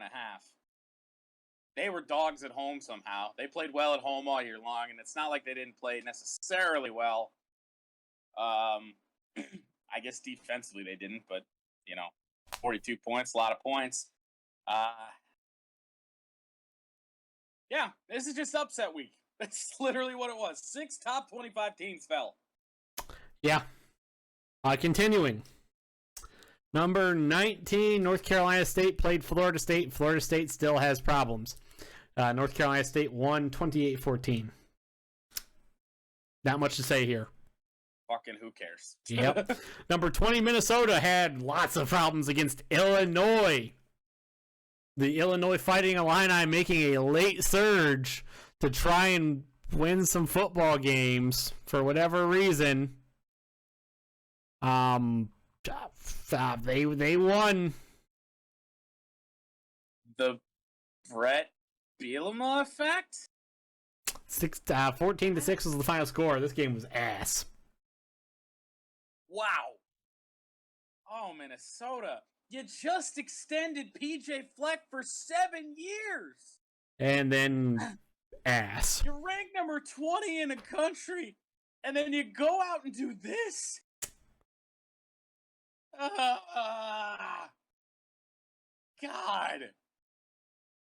I want to believe in you, PJ Fleck. But this makes it very hard. God damn it. Continuing. Minnesota looked like the easy pick there, and then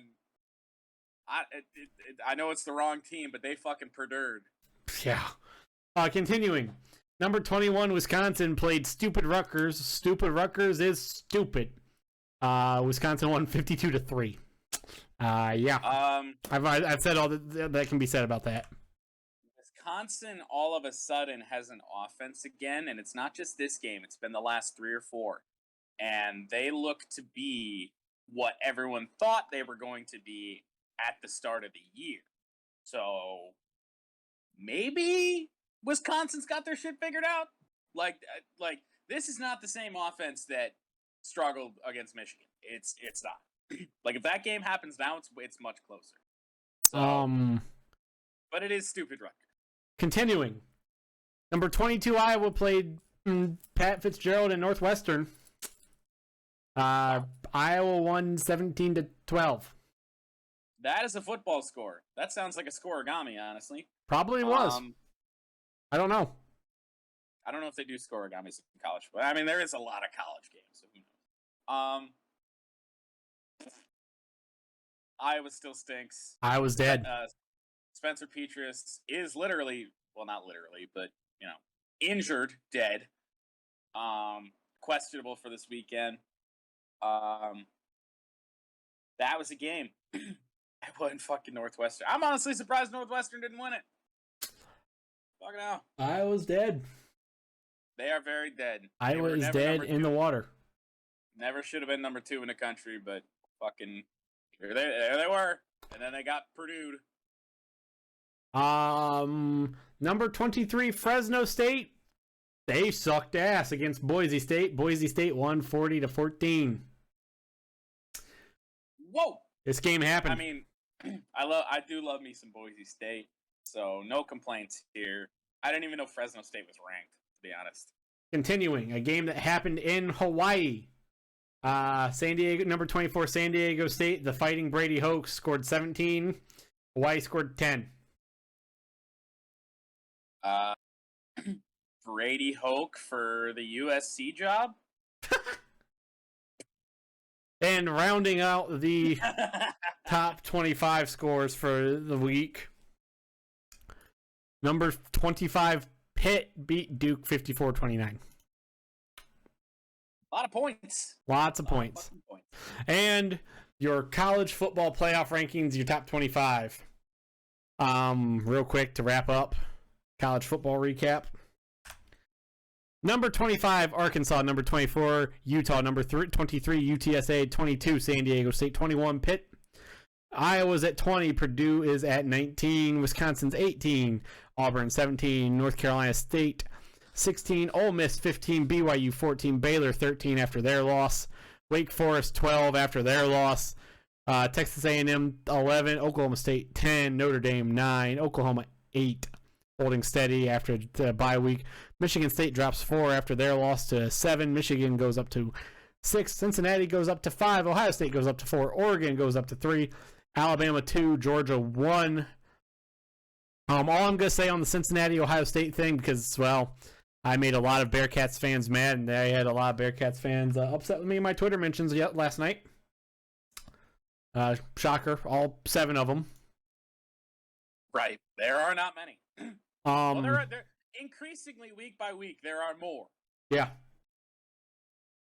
All I got to say on why Ohio State's ranked higher than Cincinnati with the Ohio State with the 1 loss, look at common opponents. Ohio State beat Tulsa by 21. Ohio State beat Indiana by 47. Cincinnati beat Tulsa by 8 and Indiana by 14. That's it. There is no sum. I would also say look at. I mean, it's a similar thing, in a way, but look at strength of schedule. Yeah. Ohio State's is way better. At last checked, Cincinnati had the 100th ranked strength of schedule in the country. So. Like, there's no grand conspiracy to keep Cincinnati out of the playoff. Sorry, Bearcat fans. No, and they're one mistake from they Oregon or Ohio State from Alabama. Or Alabama, yeah. Georgia seems pretty invincible at this point. But those top 3, one mistake from those, you're in. It's not over. Quit complaining. Like, Cincinnati doesn't control their own destiny, but yeah. They're there. You play in the goddamn American. Yeah. Moving on to the NFL recap.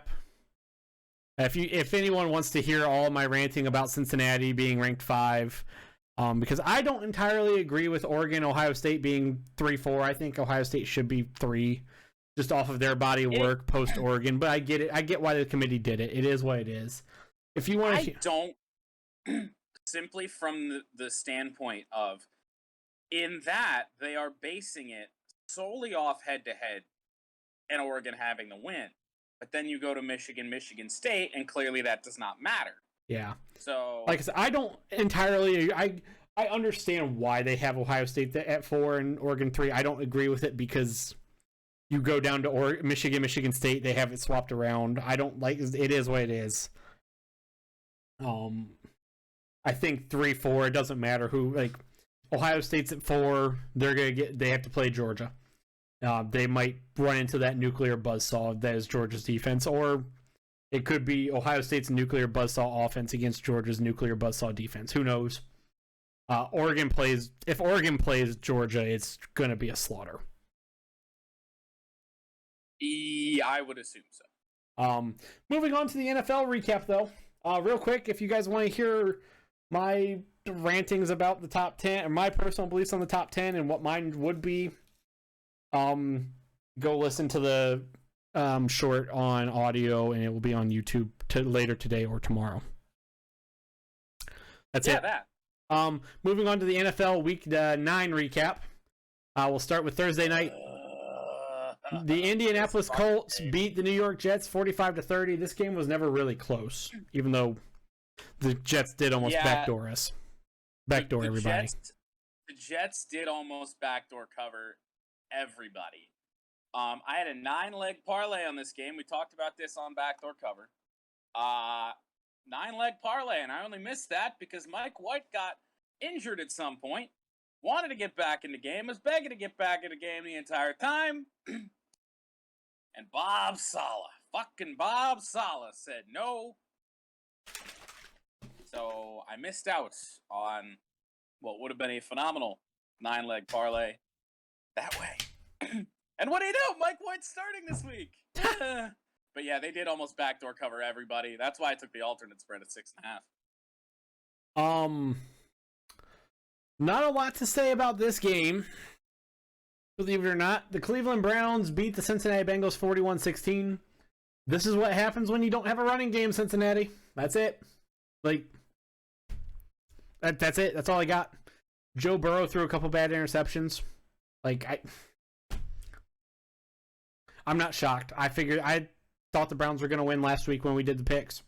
And does Joe Burrow still have ankles after what Denzel Ward did to him? I do not believe so. Holy shit. I think he's definitely still trying to find his jockstrap around in Paul Brown Stadium there. Woo. I mean, it wasn't even a spectacular move, but then again, you don't need a spectacular move to get around a quarterback. Fucking, oh, Joey Burrows, he got sent to the grass. Yeah. Continuing, the Denver Broncos took on the Dallas Cowboys. Denver won 30-16. Yeah. They were up 20. Denver was up 27-0 at one point, and Dallas scored some garbage time points. I don't know what happened here. Dallas sucked here. I have no explanation as to why. Von Miller was the problem? Not really. Not really. Moving on to the game that was terrible. Oh, jeez. The Houston Texans lost to Miami 17-9. Somebody had to get win number 2. Yeah, someone had to win a game. Well, not necessarily. It could have been in a tie, and that would have been fitting for that game. And sure would. And a game that occurred. Atlanta won 27-25 over New Orleans. Yeah, it existed. Anything to say? What was the NFL this week? Yeah. Continuing the theme of what was the NFL this week, the New York football Giants beat the Las Vegas Raiders 23-16. What was the NFL this week? In a game that was that breaks the trend of what was the NFL. The New England Patriots, led by Matthew Judon on defense, beat the Carolina Panthers 24-6.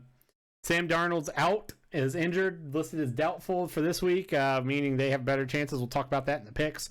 The Patriots won 24-6. Moving on. Back to the what was the NFL this week.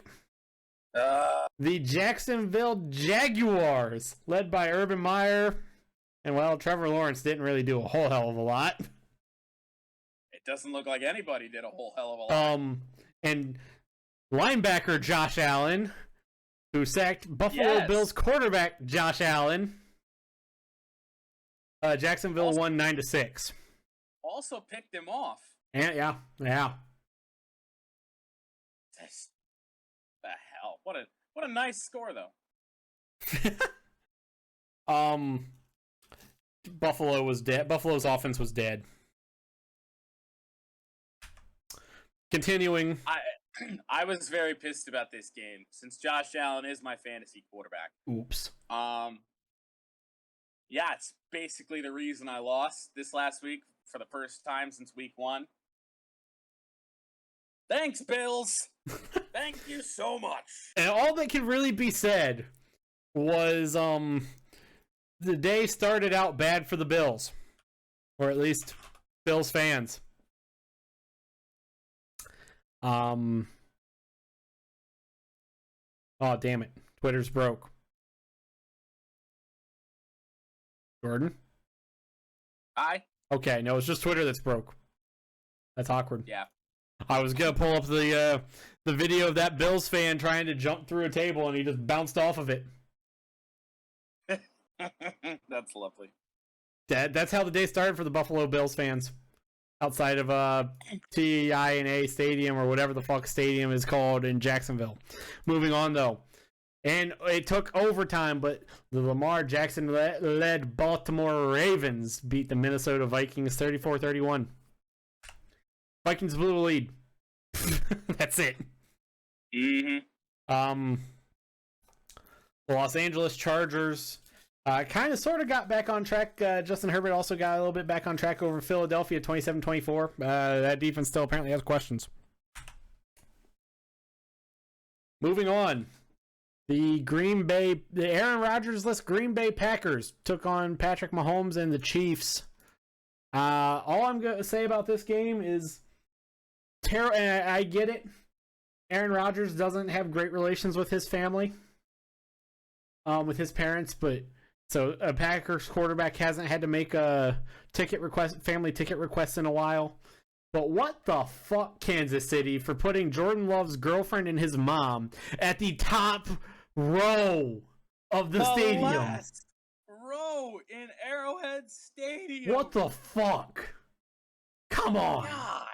And Jackson Mahomes is getting VIP passes to go dance on fucking logos. Fuck off, Kansas City. Fuck you guys. Is that like an Iowa pink locker room effect? Like, is that what they're going for here? I don't know. That's just a dick move. Come on. Jordan Love looked solid. The Chiefs won 13-7. That they did. Like, Jordan Love didn't look terrible, but it's fuck off, Kansas City. Moving on to Arizona didn't have Kyler Murray. It meant nothing. Arizona won. It was always Arizona in this game. They won 31-17. San Francisco's dead. 49ers are terrible. Colt McCoy would have win. Who would have thought? Moving on to Sunday night. Oh, boy. No Derrick Henry. Not a lot of problems for the Tennessee Titans, at least this week. They won 20. Bam, risk phone call. Get off of my phone. Tennessee won 28-16 over the Los Angeles Rams on Sunday Night Football. Adrian Peterson scored his first touchdown since his tenure with the Lions. That I somehow forget existed at one time. Wow. Rams did not look good, but I think you got to credit the Tennessee defense on that one. Yeah. Rams will be fine. They're a good team all the way around, so just one game. Moving on to Monday Night Football. This game was actually kind of decent. Justin Fields played really good.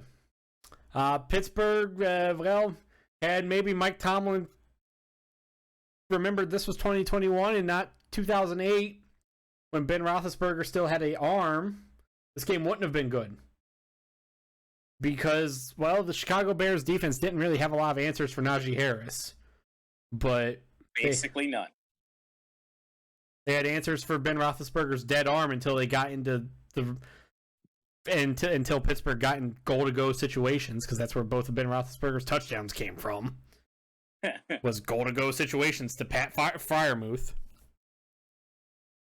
Fuck. Pittsburgh won 29-27. Like, that's... Thanks, Tony Corrente.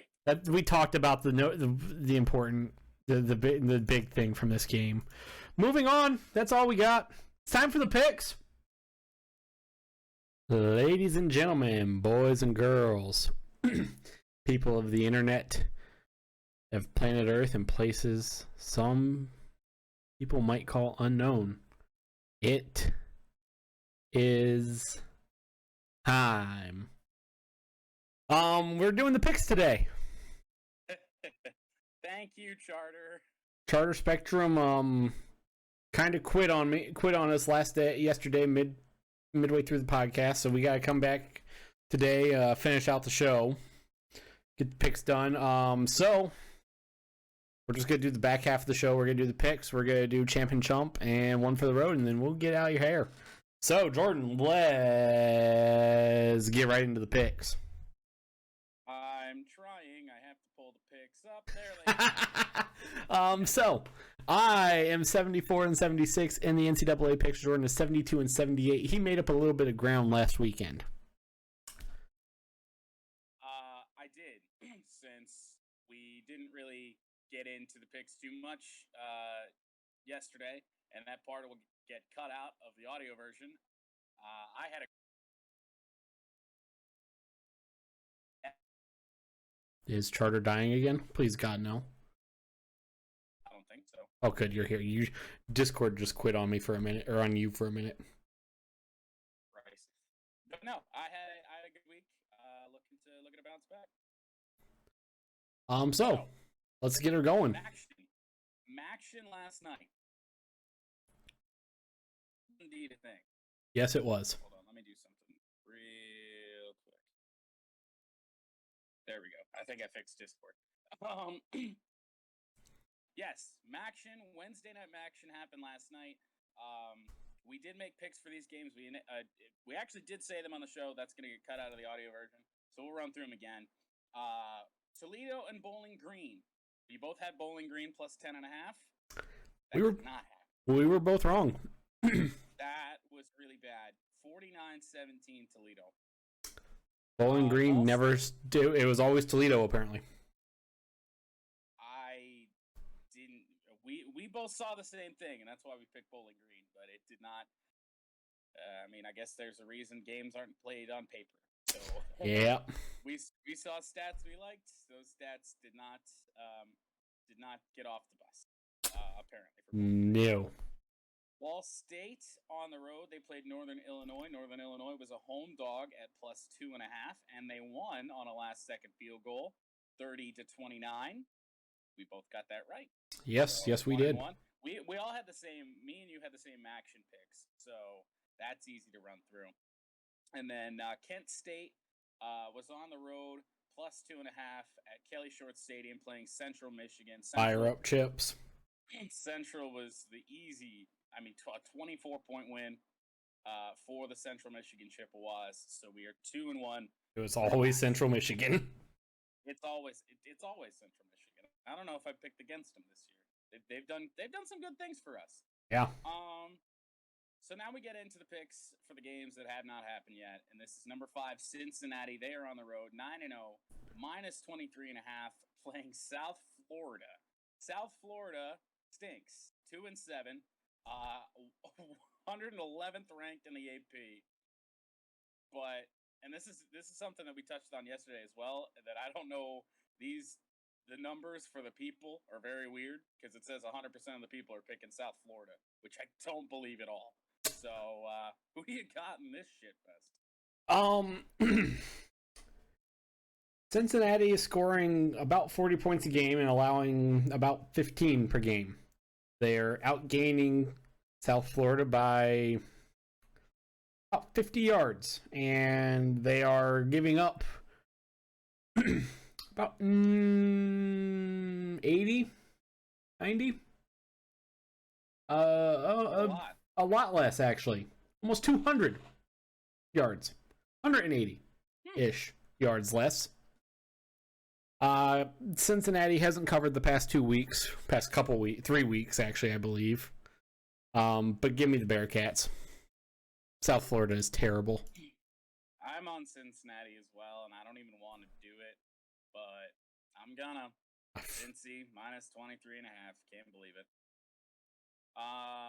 UConn, who announced today, the rumor is today, rather, that Jim Mora, former UCLA and former NFL head coach, is going to be coming to coach that program next year. And looks like they need it. They're 1-8. They're +40.5 against Clemson. Clemson has had trouble covering all year long. Do they do it against the UConn Huskies?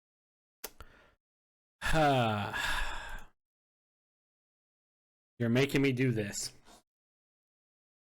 Yeah, apparently I am. You are really making me do this. I'm not making you do anything. You were making me pick this game. Well, I mean, yes, that is a thing. That is happening. This game's gonna be ass. It does have one member of the ass conference in this game. Yes. Clemson's defense is giving up the same amount of points per game that UConn is scoring. Mm-hmm. UConn's defense is ass. Clemson's giving up 100 less yards per game.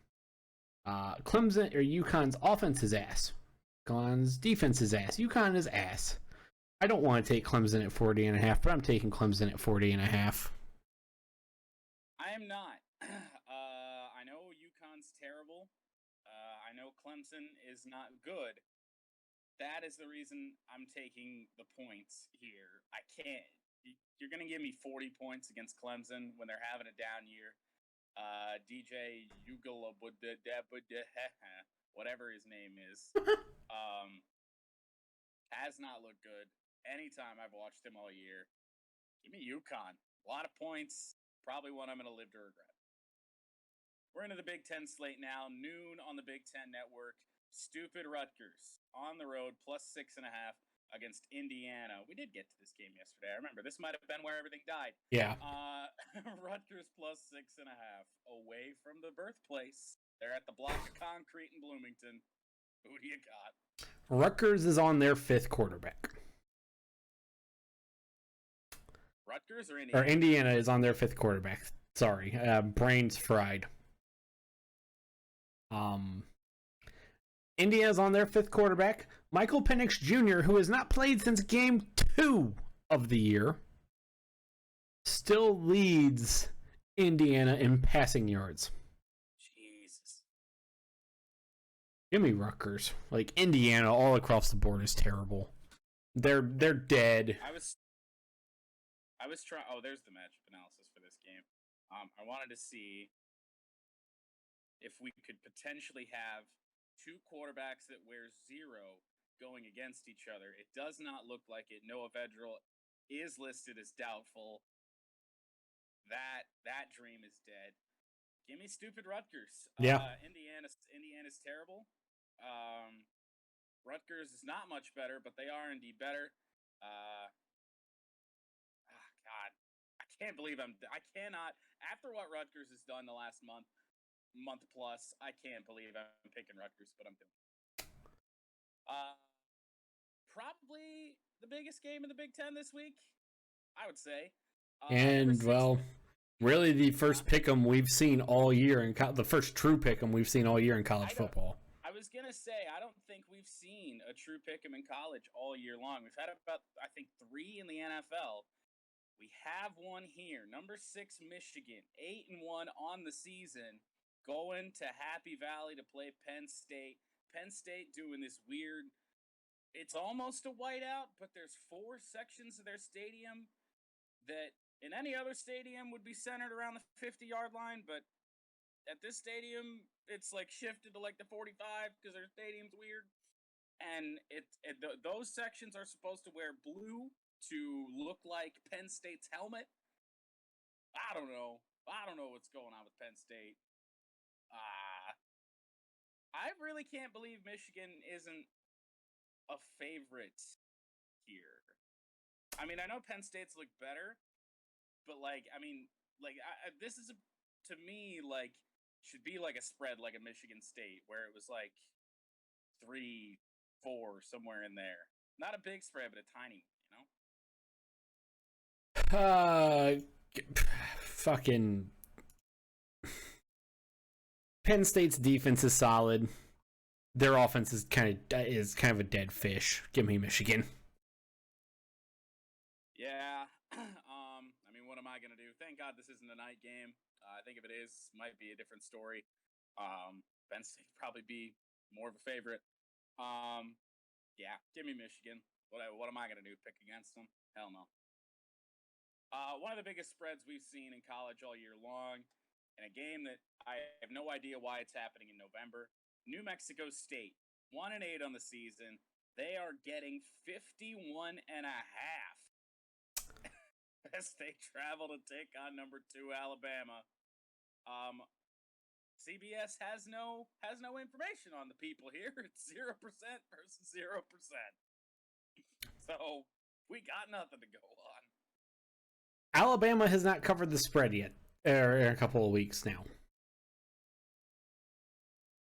But New Mexico State is dog shit.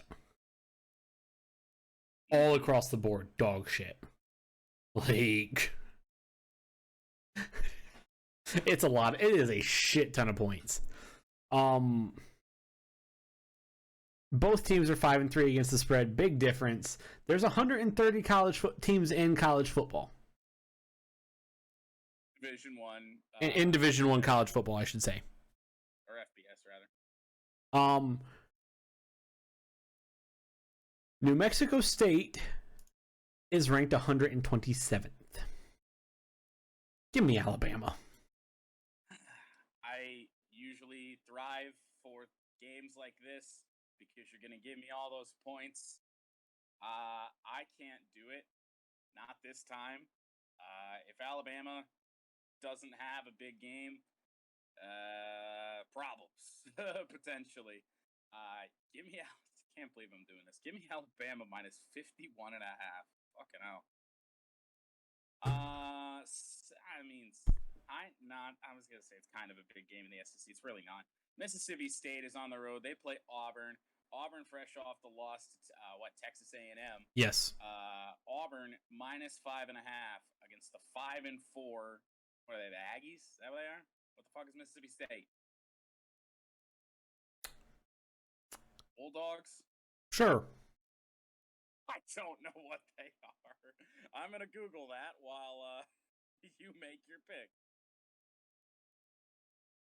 Well, They're the Bulldogs. this game is gonna be not great. Give me Auburn. Mike Leach's team just... I don't know what to do with Mike Leach's team. That's it. Jack Abraham, their quarterback's out with a concussion. And That's what you gotta. That's what you should do. yeah. Walk on as a kicker. Can't do it with Mississippi State. Field goal problems are all over the place. Give me Auburn minus 5.5. I still think they're going to give Alabama a little bit of trouble. The end of the year. Northwestern. Oh wow. Northwestern's on the road, traveling to Camp Randall to take on number 18 Wisconsin, who's kind of turned their season around. Wisconsin minus 24.5. Once again, we have no people. Well, Northwestern's been dead in the water pretty much all year. Mm-hmm. Other than when they play stupid Rutgers. Wisconsin is apparently alive again. Has come back from the dead. There could be a joke in there somewhere about things, but I'm not going to make it. Given light of recent events that happened in Dallas, Texas this past weekend. God. Jesus. You know what I'm talking about. I think so. Give me the Wisconsin Badgers at 24.5. If Wisconsin can do what they did to Rutgers, they can definitely do it to Northwestern, I think. So, yeah, give me Wisconsin. Fucking on Wisconsin, whatever.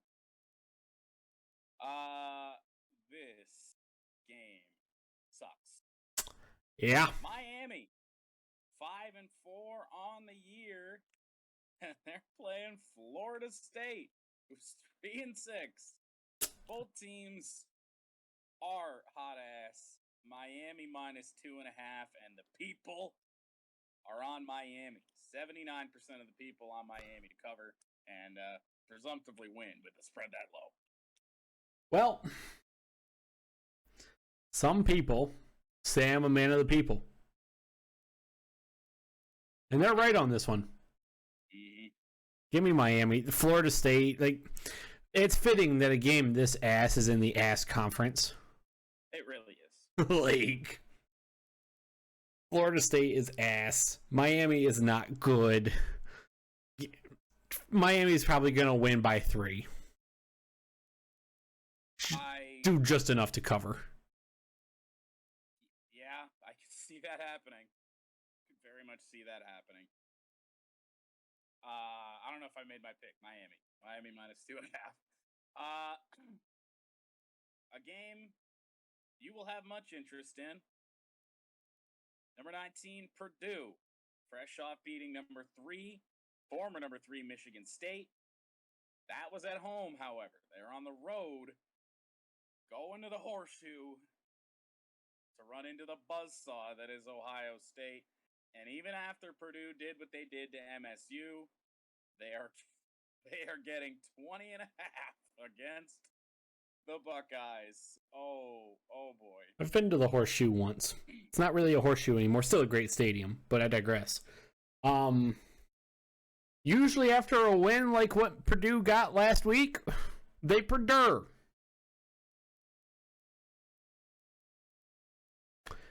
And it's Ohio State. What am I going to do here? Seriously. Right. So what am I going to do here? It's always Ohio State. OH. Io. I cannot call this a Purdue because they are 20-point dogs. So if they lose, it's expected at least. Purdue, the next time they're favored, that'll be a Purdue. There's criteria for the Purdue. It's still usually Purdue though. Like it's still a Purdue though if they fucking go out and lose. It would be a Purdue if they lose by 40. Right. If they're anywhere near the spread, I will not call this a Purdue. That being said, I am taking Ohio State. What's even more dangerous about this game for Purdue is they're away from that devil magic that happens in West Lafayette. I was gonna say if this was a home game, I might consider it, and I guarantee that spread would be smaller. But Purdue being on the road, can't do it. And they're gonna be 6-4. They're gonna be out of the rankings again. They're trying to be Texas. They really are. Like if they drop out, because I do believe were they ranked once already this year? Yeah. After the Iowa win? Yep. That sounds about right. And then they dropped out after losing to Wisconsin. Dropped out then. Back in now. They're gonna drop out again. And I don't know if they have anyone on their schedule to get back in though. So also, fun fact. Tie to Texas. Fun fact. After Purdue beat Iowa, they went up to 19. Oh God. And then they Purdue'd against Wisconsin and dropped back out, and then they beat Michigan State and are back to 19. Yeah, in a completely different ranking as well. Yeah. Scares me. Yeah. It's Ohio State here. Oddly enough, the people are split on that 50-50. Goodness. Minnesota. They just lost to Illinois a week ago. Yes, they did. After making the initial college football playoff rankings, They Purdue'd. They went out and scored 6 points and lost to Illinois. One could say they Purdue'd. That is a Purdue. They extended PJ Fleck for 7 years after they were ranked in the top 25, and Then went and did that. They scored 6 points against Illinois. They didn't even score enough points to match the length of PJ Fleck's extension. Nope. Oops. Minnesota is plus 6.5 on the road, and they travel to Kinnick to play Iowa, another team that, I mean, really should be dead. They're only 7-2, still ranked 20th. Not much is going to come from them, I don't think, in terms of, I mean, they're not getting back into the playoff race. No way in hell. So maybe they don't have a lot to play for. Who knows? Who do you got between Minnesota and Iowa? I really don't want to pick Minnesota. You don't? But I'm picking Minnesota. I'm also picking Minnesota. Like, I have no reason to pick Iowa, especially with Spencer Petras out. Or well, right. He's currently listed as doubtful. He's probably not going to play. They're not even telling us what is wrong. Like, I have no logical reason to pick Iowa. None.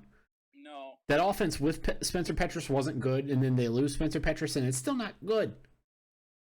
Yeah, that's the big factor for me in picking Minnesota as well here. The fact that they're going to be without Spencer Petras and everything, and I mean, this is probably going to be a low-scoring game. It was going to be a low-scoring game anyway, because both offenses stink. But do I necessarily think Minnesota's going to win the game? I don't know. Like, I want to check live odds on them, see if they're any different. Because CBS spreads, as we've said before, don't change. I'm opening FanDuel right now. I got it. Oh, okay. It has gone down. 4.5 is what Minnesota's getting now. I'd still take Minnesota at that. So you're gonna give me the 6.5. I'm gonna take Minnesota every time. Backup quarterback for Iowa. Minnesota needs a bounce back after that one.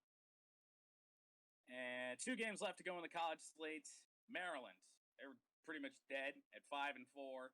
They're getting 13.5, heading to Spartan Stadium in East Lansing to take on a Michigan State team that desperately needs a bounce back. Who do you got in this one? I've watched more Maryland football than I care to watch. Meaning, I have watched 2 games because I watched Maryland when they played Ohio State, obviously. And then I watched Maryland when they played Illinois on a relevant Friday night game, and that was the only thing on TV. Yep. I remember that game. Maryland almost lost to Illinois.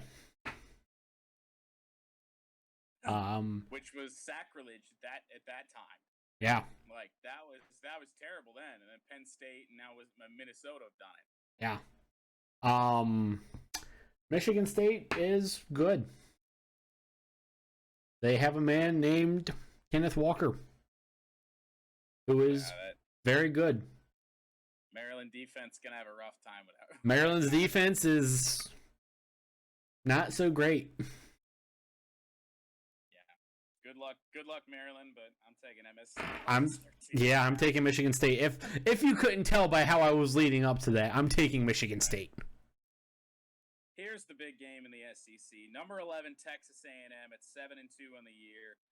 They are 2.5-point favorites on the road, traveling to Ole Miss to take on the number 15 Rebels. And we're gonna bring the people. 58% of the people are on Texas A&M minus 2.5.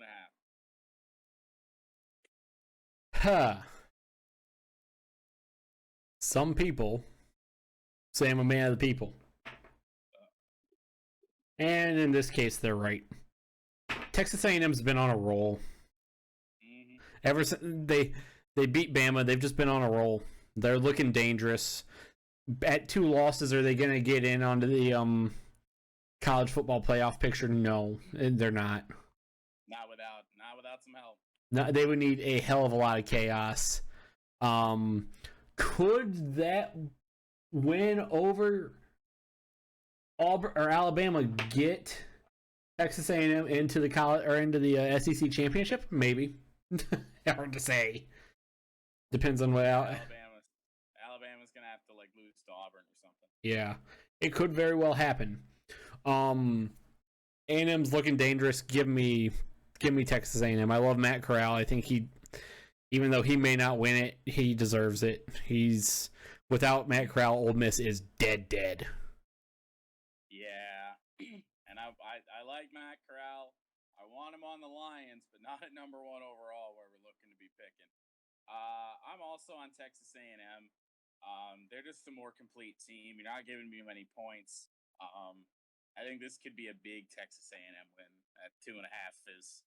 Also on this game, that Ole Miss defense against Malik Willis and Liberty on this past Saturday, in the second half looked awful. Not good.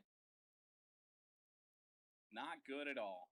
It was still enough for Ole Miss to cover, but I was sweating that one out a little bit, even though somebody had already screwed up that parlay anyway. But let us move on to Navy. Thank you for that again, by the way. No, because that Ole Miss played before Navy. I thought they were playing at the same time. No. Could have sworn that was a noon game. Oh well. I did have two parlays that day, so they could be mixed up. Because Navy was like a 2:30 game because Notre Dame. The hell is that start time? It's a Notre Dame start time. Fair enough. We do move on to the NFL. This game is live. We got 14 picks to make already. So our picks are already locked for this one. The Baltimore Ravens, 6-2 on the year. They are minus 7.5 in Miami to take on the 2-7 Dolphins. And since I know your pick's already locked and you can't change it, we'll just say it's 3-3 with 58 seconds to go before halftime. Yeah. Not looking good for me. I did pick the Ravens. I would assume you did as well. I also picked the Ravens. I thought this game, especially with Tua not playing, I thought this game was going to be a blowout. did too. I mean, well, okay, so Tua was listed as questionable and doubtful later in the week. I didn't think he was gonna play. I thought even if he did, it was gonna be the Ravens. But I mean, Justin Tucker missed a field goal in this game. That never happens. Yeah. We'd be in trouble with this one. But long way to go. Only halftime. Long way to go. The Atlanta Falcons. They are 4-4 all of a sudden. Not really going anywhere, but hey, they're playing some decent ball, I suppose. They're on the road heading to Jerry World to take on the Cowboys, who just laid the biggest egg of their season. A big loss against the Denver Broncos, but they're back home, -9.5 against Matty Ice, the Atlanta Falcons. You want to tell them what the people are saying on this game? Oh God, 55% of the people on the Falcons, probably just because it's the big point spread, and Atlanta has been playing a little bit better. Some people say I'm a man of the people. They are wrong in this case. Give me Dallas. There's no way Dallas, with how good Dallas is supposed to be and how not good Atlanta, or how pedestrian Atlanta is, Dallas can't go lay an egg here in this game. I really want to take Atlanta because it's a lot of points. And my brain is conflicting itself as we speak. I can't do it. I gotta take Dallas. I think as much as Dak said that an injury wasn't the reason he was so bad a week ago, I think it was. That's my feeling. That's the hunch. And that's the hunch of a lot of people. So give me Dallas. We both might live to regret that one. Simply possible. The Buffalo Bills. They are fresh off a 6-9 loss to the Jacksonville Jaguars. How did we get here? What has happened? I don't know. The NFL was so weird last week. Bills -13.5, going to MetLife to play the goddamn Jets. We'll go to the people here as well. They are, same percentages actually. Bills, 55% of the people, over the Jets, 45%. Ah, boy. So, I'm going to say this right now. The Jaguars are bad. The Jets are bad. Both of them are bad. There's no way to even really describe it. They're both terrible. But the Jaguars have one thing that the Jets don't have. And this is what Buffalo kind of struggled with. The Jaguars kind of have a bit of a defense. Yeah, the Jets do not, but they do have Mike White. Mike White's not going to matter. Buffalo's going to run away with this game. Give me Buffalo. Give me the Bills. Man, I'm conflicted. A lot of points. I think I'm on the Mike White train, but I can't do it because that Jets defense just ain't it. Give me the Bills. Yeah. Side note about the Bills. The only two games they have not covered the spread in this year, were losses. Or only 3 games, I should say. They haven't covered the spread, were losses.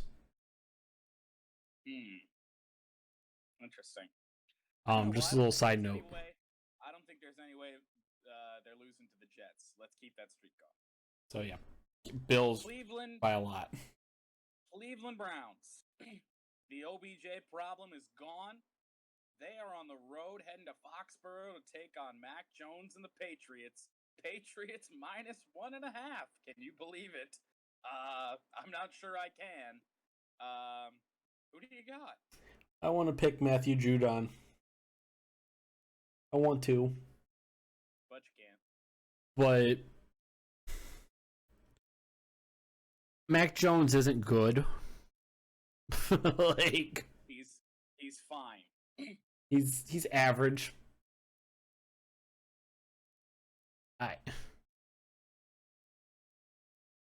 Give me the Browns. Kyle Van Noy's out.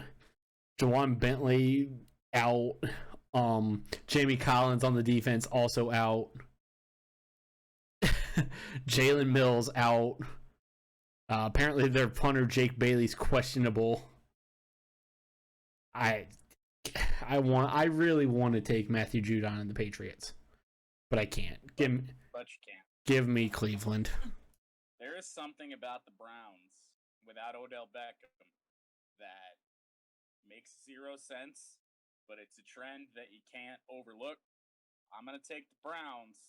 I think they beat the Patriots. It's still a tough place to play, even though it's not the old days where it seemed like every Patriots game is in prime time.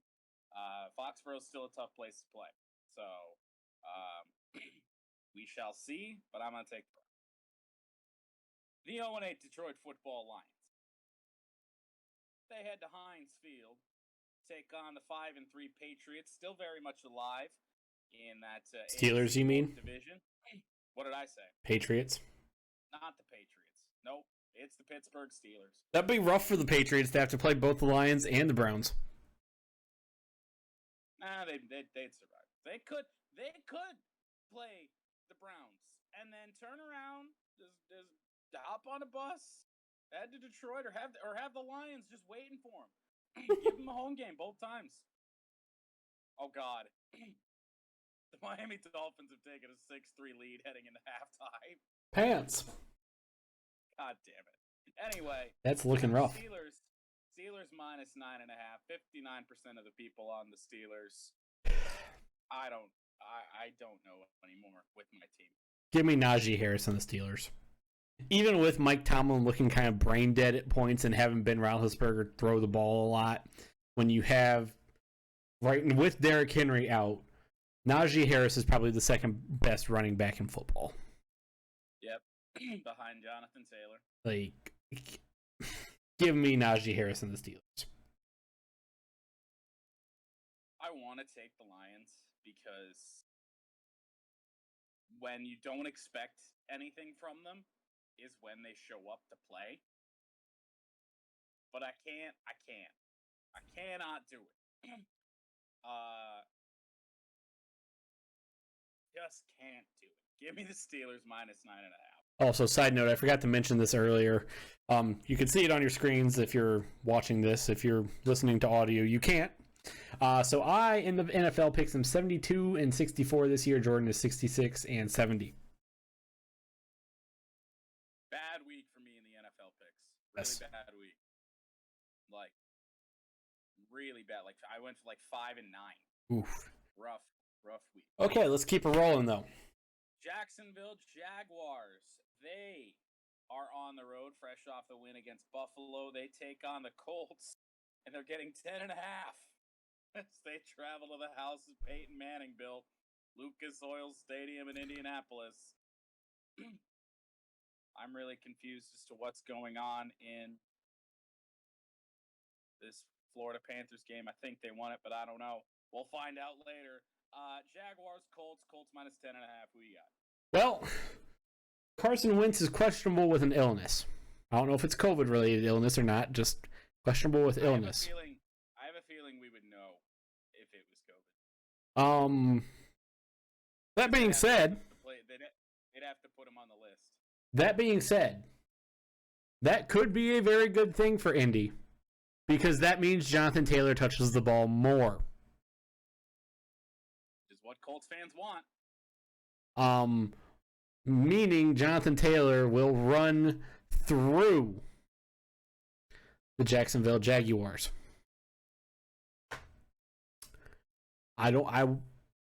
Being from the state of Florida, I want to take the Jags. But I can't. Give me Jonathan Taylor. Not the rest of the Colts. Just give me Jonathan Taylor covering the spread by himself. This pick is solely because this is 10.5. And not 9.5. I am taking the Jags. I think they lose by 10, or maybe they put up a fight. I don't think they lose by more than that. Give me the fucking Jags. Who would have ever thought? Oh, this game's the Florida Pittsburgh game's in a shootout. That's scary. Oof. If Florida wins the shootout, I'm in good shape to win an NHL parlay for the first time in ages. New Orleans Saints. Who the hell knows what they are? They're on the road, taking on probably the best team, the hottest team at least in the AFC right now, the Tennessee Titans. Without Derrick Henry, though, this spread only -2.5 in favor of Tennessee. 77% of the people are on the Titans. This game is scary because on the other side for New Orleans, obviously everyone knows that Derrick Henry's out for Tennessee. On the other side, though, for New Orleans, Alvin Kamara is currently still listed as questionable with a knee injury. With that being the case, I am taking Tennessee at 2.5. I'm taking Tennessee at 2.5, regardless of everything else. Probably one of the smaller spreads we'll see with them for a while, especially if they go in this week and win. Like, if they can, just continue how they're playing without Derrick Henry, like, they might just be the undisputed best team in the AFC. Like, good God. Give me the Titans, minus the 2.5. Pittsburgh Penguins beat the Florida Panthers in overtime. God damn it. That was the one that was looking good. Tampa Bay. They're on the road. They take on the football team at FedEx Field. Football team getting 9.5. Fuck Dan Snyder. Mm-hmm. That being said, I can't take the Washington football team. I can't take Taylor Heineke and the Washington football team. I can't. Nope. They've been dead in the water. Nope. Cannot. Buccaneers minus $1 million. Montez Sweat's gonna be out as doubtful with a jaw injury. One of their starting offensive guards is questionable with an MCL injury.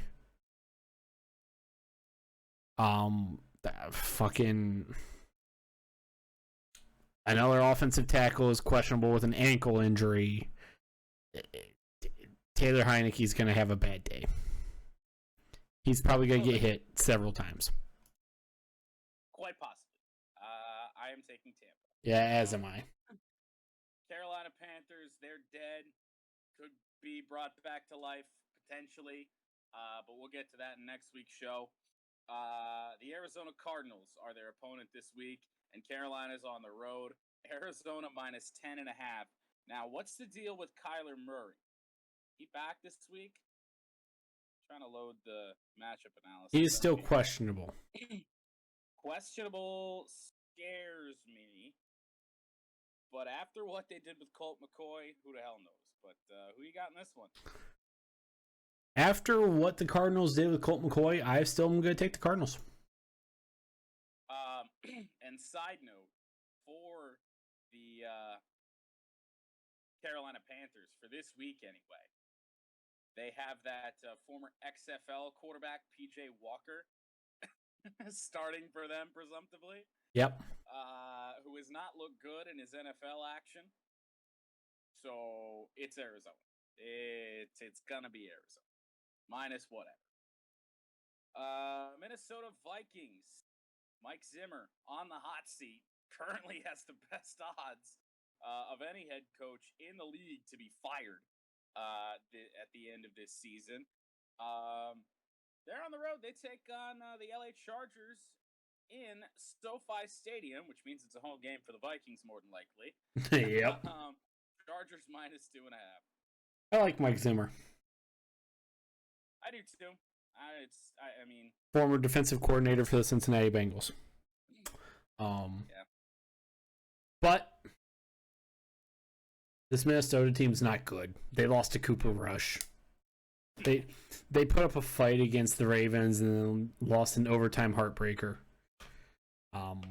After forcing a turnover on Lamar Jackson, Kirk Cousins is, and they have to punt, and then Justin Tucker kicks a game-winning field goal in overtime.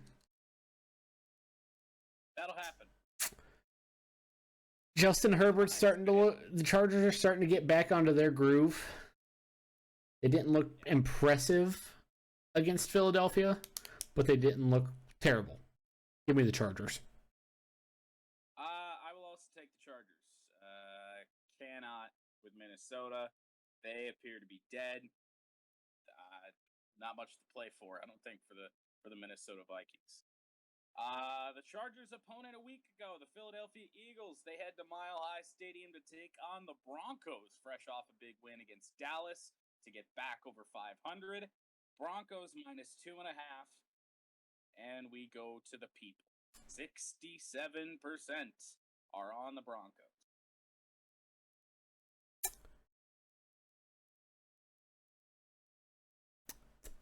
This is a game. It exists. It is. It exists. I just don't have enough of a reason to take Philadelphia. Like, I don't. Give me the Denver. Give me the Denver Broncos. There we go. Let me try and put together a real sentence. I will also take the Denver. Give me the Broncos. One I might live to regret. Eagles are kind of like sneakily they can put up a lot of points. Who knows? I will take Denver. This game could be really good if Aaron Rodgers is cleared to play. As is Russell Wilson. Russell Wilson, I believe, is back. He might still be listed as questionable, but he is eligible to return. I believe he's been practicing, so from the sounds of it, Russell Wilson is back. Aaron Rodgers, we don't know. But it's Seahawks and Packers from Lambeau. Packers -3.5.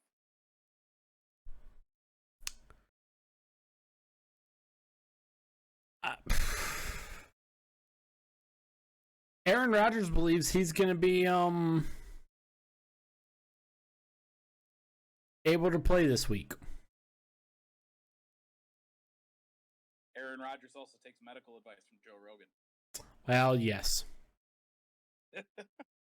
Yes.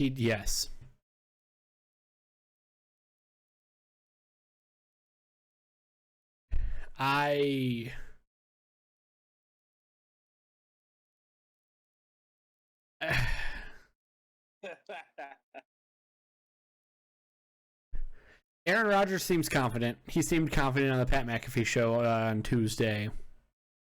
Every Packers fan I've talked to seems confident that Aaron Rodgers is going to play this week. So, with that being said, home game for Green Bay. Russell Wilson's first game back in, 4 weeks? 5 weeks? Too long. I'm still going to take Green Bay. God. I'm gonna die on the ship with you, just in case, because I don't know what the hell is gonna happen here. I don't either. Like, every Packers fan I've talked to, which is a small number. It's a handful. It's like 3. Seem to believe that Aaron Rodgers is going to be playing this week. Aaron Rodgers said on the Pat McAfee show that there is a small possibility that he won't play, but the chances of him playing this week is greater than the chances of not playing. Which, I mean, granted, it's Aaron Rodgers saying it in an interview. Like, what do you expect him to say? Oh, I'm not playing? Like, huh? Like, obviously, yes, I get it. He's probably going to say, I'm probably going to play this week. But still, everyone seems rather confident that Aaron's going to be able to play this week. He may not be 100%, because obviously no one really knows how negatively COVID affected him. He didn't seem too affected by it much at all. No, he did not. He very much downplayed. If he was feeling anything, he downplayed it quite a bit. Yeah. So I'm gonna take the Packers just because I think if Aaron Rodgers is back, it being Russell Wilson's first game back in a game that it's gonna be a little bit of adverse weather according to CBS's website. So could be some trouble handling the football with a bad finger for Russ. Green Bay. So even if Aaron Rodgers does not play, and it is Jordan Love, it's at Lambeau. So at least his mom, Jordan Love's mom, won't be sat in the last row. Yeah. So Disgraceful by the Chiefs, by the way. Disgraceful. Yep. With that good karma going the way of the Green Bay Packers, I'll take them regardless. And and one thing on Jordan Love, and Aaron Rodgers even said it on Tuesday in his interview with McAfee. It was Jordan Love played solid. Decently enough, yeah. He didn't play terrible. He played solid. Moving on, though, we've talked about this game enough. We're both taking the Packers. A lot of worse performances from quarterbacks than what I saw to Jordan Love. Yes. Sunday Night Football, Chiefs in a game they need against the Raiders in a game they need. Chiefs -2.5 on the road. A lot of people on the Chiefs here, 62%. So, as I said, first off, what the Kansas City Chiefs did to Jordan Love's mom and girlfriend and last fucking row, putting them in the literal last row of Arrowhead, so high they could touch the sky. Disgraceful. Absolutely fucking disgraceful.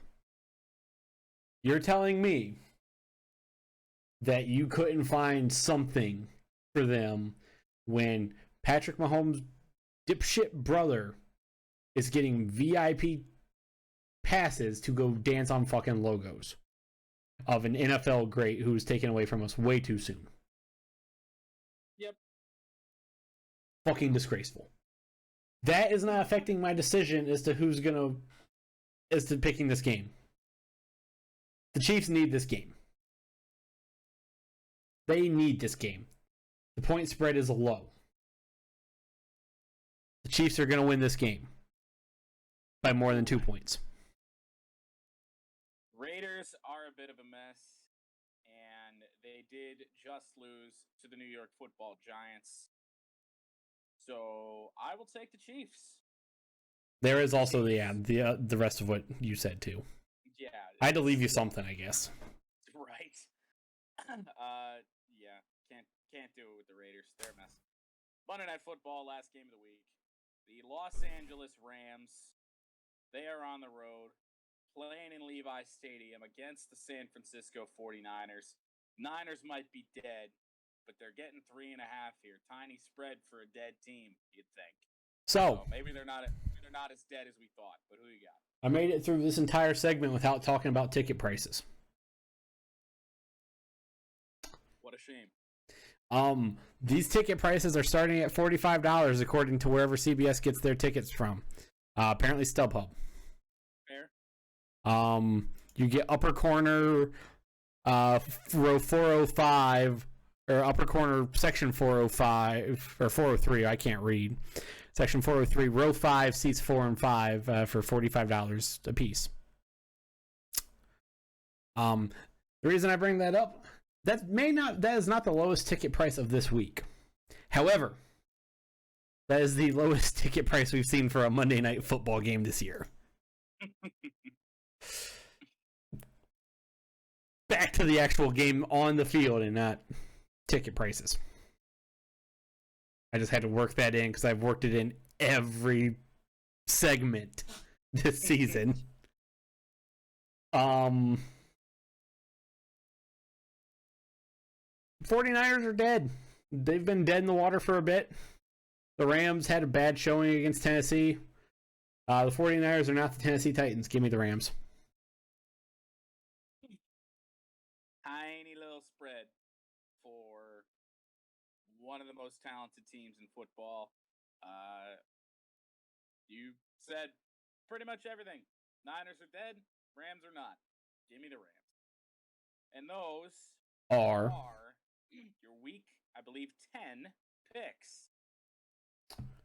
Time to move on as we wrap the show up.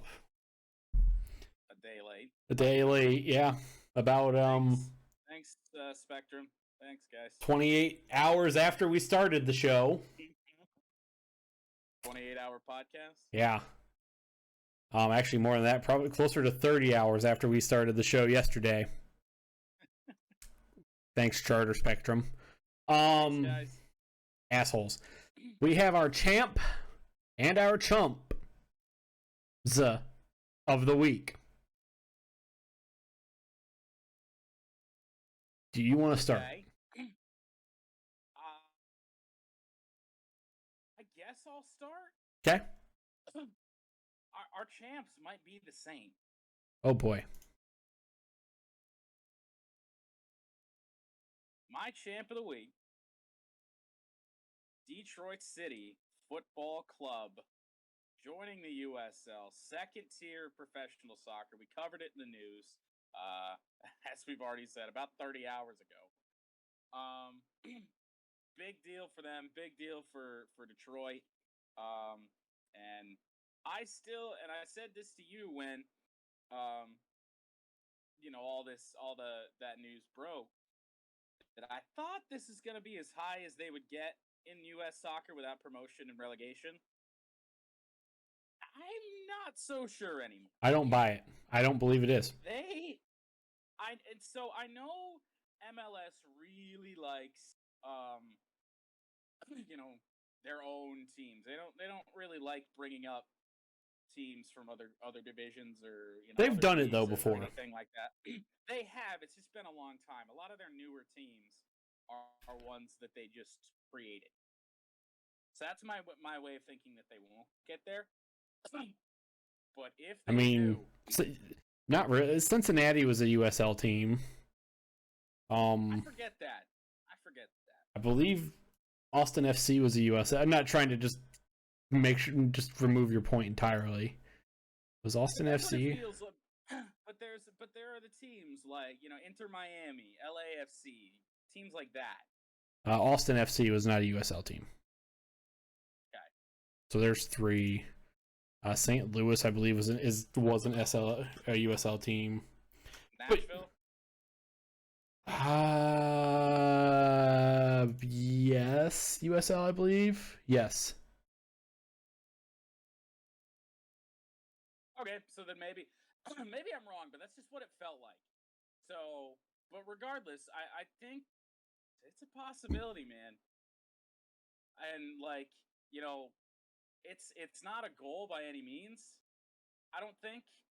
I mean, not for obviously it's like a goal, but it's not like the end all be all to be in MLS. Club over league and all that.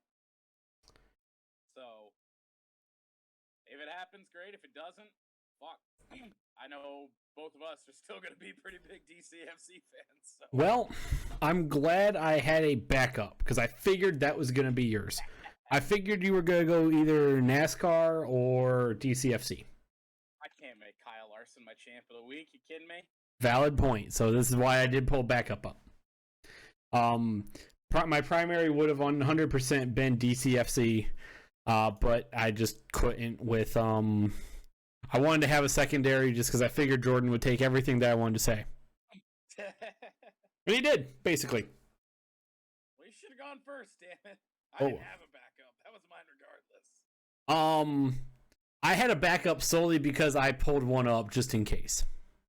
Okay. Mine is Mexican Formula One driver Sergio Perez. Okay. Sergio is the first Mexican driver to get a podium at the Mexico City Grand Prix. At his home race. First Mexican driver to get the podium at home. He had a great race. He competed with Lewis for a solid 3 laps at the end there. Maybe a bit more. I can't remember exactly how long they were actually battling and how close they were. How long they were tight. There. But Sergio Perez, my champ of this week. Mostly as a backup because DCFC, 100%, yes. That is fair. My chump of the week. Oh boy. Currently unemployed NASCAR driver Matt DiBenedetto. Fair. So, Matt DiBenedetto, at one time or another, was this Fan favorite. Good, nice, underdog fan favorite, good guy to root for. Wasn't he named the All-Star MVP or some whatever by the fans? He won the All-Star Race fan vote, which is for drivers who didn't win a race to get into the All-Star Race or haven't won the All-Star Race before, and didn't win the Open, which is with all the other unqualified drivers for the All-Star Race. A couple guys will advance from that, and then one wins the fan vote and gets in. Matt DiBenedetto won the All-Star Race fan vote this year. Yeah. That's why I brought it up. Not too long after that, it was announced that he was going to be replaced in the Wood Brothers 21 car for 2022 by Harrison Burton. And a lot of people were like, "Oh man, that sucks. Matt's a good guy. He'll find a team. He'll be somewhere." Out that. And then he basically went off the rails. He said that he was looking to find a team where he could be himself, a true American patriot. And claimed that he was censored by NASCAR and his former employers, even though we never heard a peep out of him at all on social media on anything of these matters before. Up until last week. Could have easily a couple weeks ago. This has been building now for a little bit. So DiBenedetto says that I just wanna be myself and express my true opinions. And oh boy, did he ever! Between a video of him on Twitter about something like, he said something about like about people like identifying as like a different gender or something, and he compared that to, well, the sky's blue today. Well, what if the sky doesn't want to be blue today? Maybe what if the sky wants to be green or purple? Like nonsense. And then this following, as his audition for conservative news media was still ongoing, because he knows he's not going to have a ride next year. So he's doing everything he can to literally, he was trying to get himself quote unquote canceled. And shows up to qualifying at Phoenix for his last race in the 21. Got his buddy in a Let's Go Brandon t-shirt. And then he gets into the car, says, "Let's go, Brandon." Now what's the problem with that, you might say? Free speech, all that. First off, NASCAR kind of publicly told the drivers, like, hey, really shouldn't do that. Not really a good thing. And, people saw, well, they're just trying to censor people. No. That stuff is actively hurting Brandon Brown. Yeah. Because he through no fault of his own, won a race, and then he has just become the center of this whole thing, even though he has no interest in either side of this thing. And it's like Brandonbuilt Motorsports is already like an underfunded organization. And now you're cutting the sponsors that could potentially go and sponsor him in half. So unless some, conservative group wants to step up and sponsor this man, you should maybe kind of stop, because you're it's actively hurting the guy.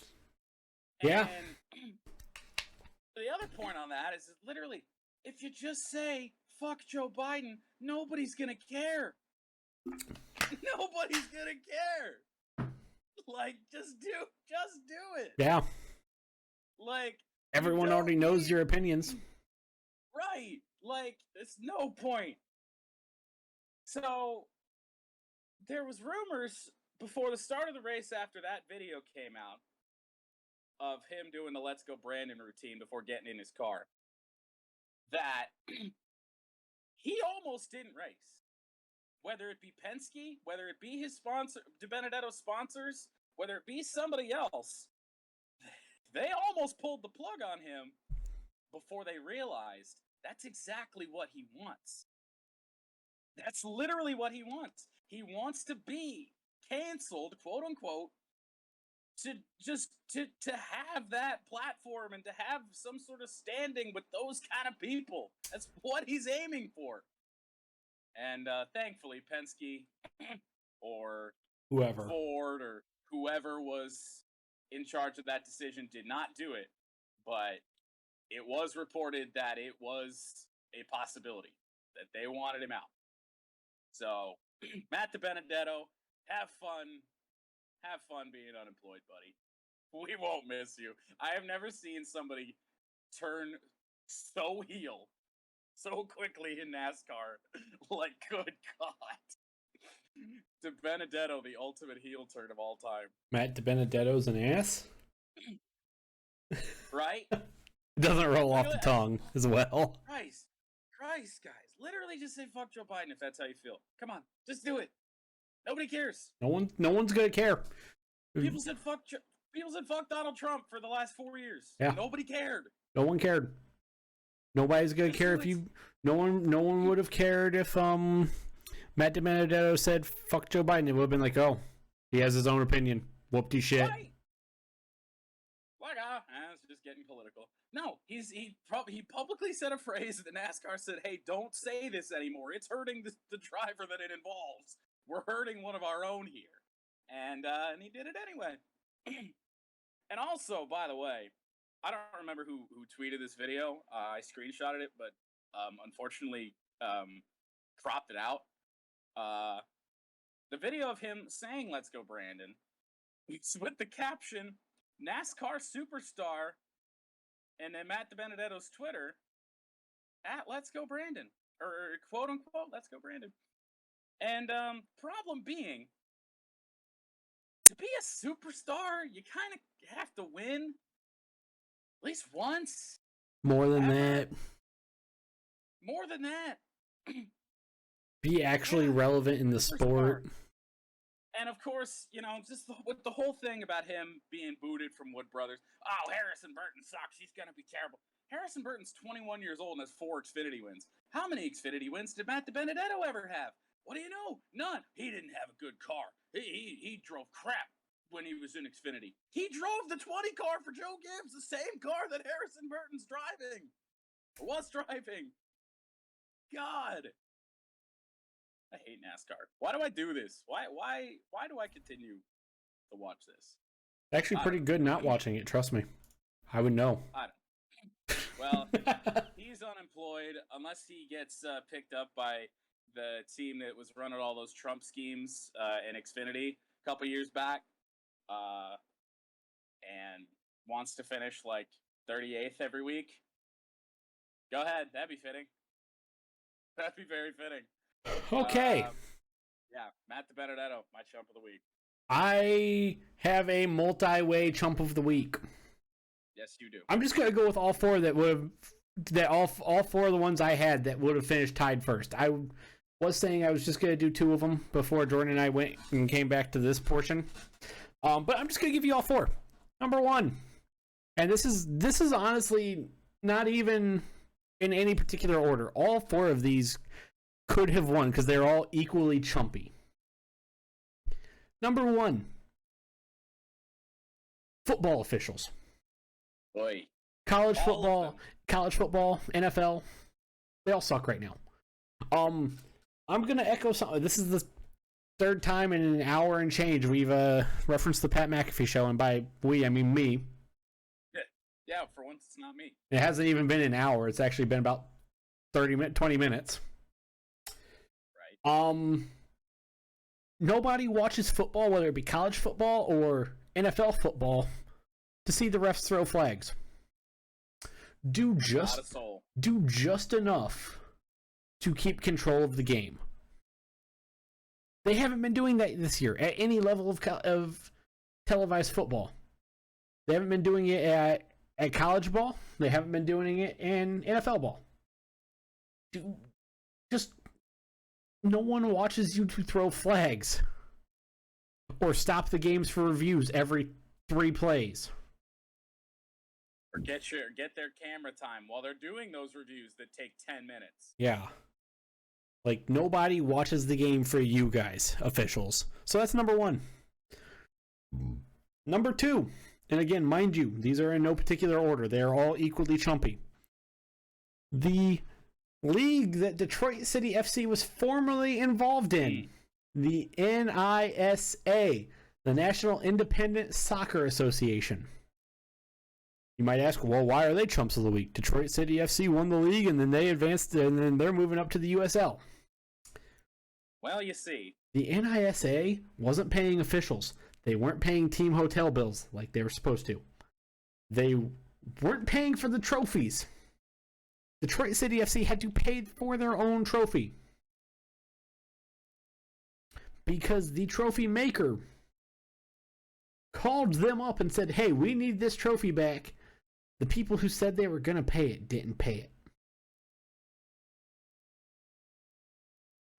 The NISA was supposed to be a league that was club first. It was not. It was a sham. They're number two. They're second in this list of four. Number three, and one that is extremely chumpy. Extremely chumpy. The Colonial Athletic Association. You might be wondering why they're in here, because they're, for football, a Division II football conference. For basketball, however, they're Division I, because, well, damn near everybody's Division I in college basketball. Seemingly, yes. James Madison has announced that next year they will be going to the Sun Belt Conference in Division I for football, and, well, Division I for everything else, too. The Colonial Athletic Association fired back and said, well, if you do this, we're not letting you compete in the league championships. Okay.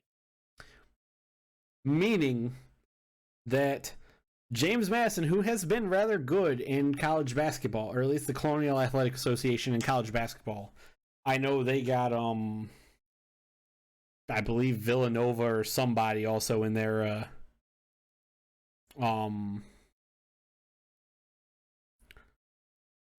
conference. Maybe they don't. Not in basketball, they don't. But they've been the one winning their conference. James Madison has been. If the Colonial Athletic Association doesn't let them play in the CAA tournament, basketball tournament at the end of this year, they would they lose their automatic qualifier. Indeed. And it's not just the men's basketball team, it's everybody. Every team. the football team is unaffected because of different rules for FCS football and qualifying for the FCS football playoffs. But by doing this, the Colonial Athletic Association, and for those of you who haven't caught on during this 5 seasons this podcast has ran, I'm pretty big on for the athletes. I'm I'd say that's accurate. very pro athlete. What the Colonial Athletic Association is doing here is giving a giant middle finger. Not just one, 2 giant middle fingers to all of the student athletes at James Madison University. NCAA politics. Yep. And finally, one that could very well be the most chumpy of the week. We talked about it in the news. We led the show off with it. Well, kind of. Sort of. We led the news off with it.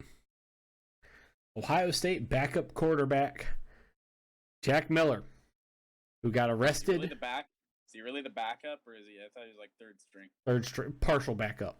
He and McCord split time. Yep.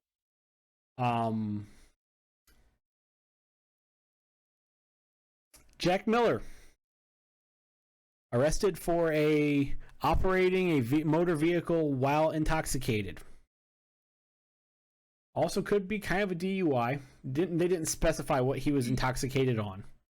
OVIs are a bit more broad. It could have just been drugs in general. And right. this, different states call it different things as yes.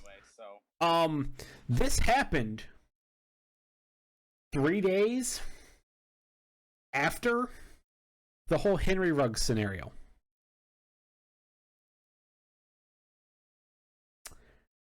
What in the fuck? We said in the news, why is this still happening? But I'm going to take this even further. After you saw what happened when I almost said Oakland, Las Vegas Raiders wide receiver Henry Ruggs III, who had everything for him. First round pick, everything going for him. His second year in the league now. They just him and Devontae Smith just took that awesome picture where they recreated the little celebration they used to do in college when they played each other a couple weeks back. Yeah. Everything. And then that picture was cool for like 4 days. And then the world fucking exploded. I still think it's a great picture, but yeah. You can't I can't anymore. Like, now it's just sad. Yeah, you could say that. And then you see what happened to Henry Ruggs.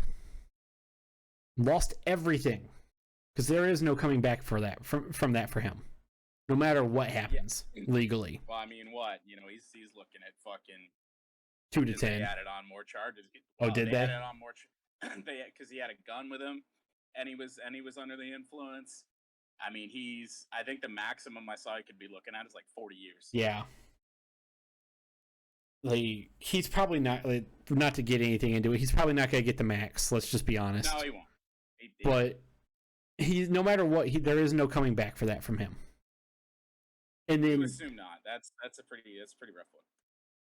You, as a young man, Jack Miller is, if I remember correctly, a freshman. Even worse. He's a redshirt freshman. So 19 years old.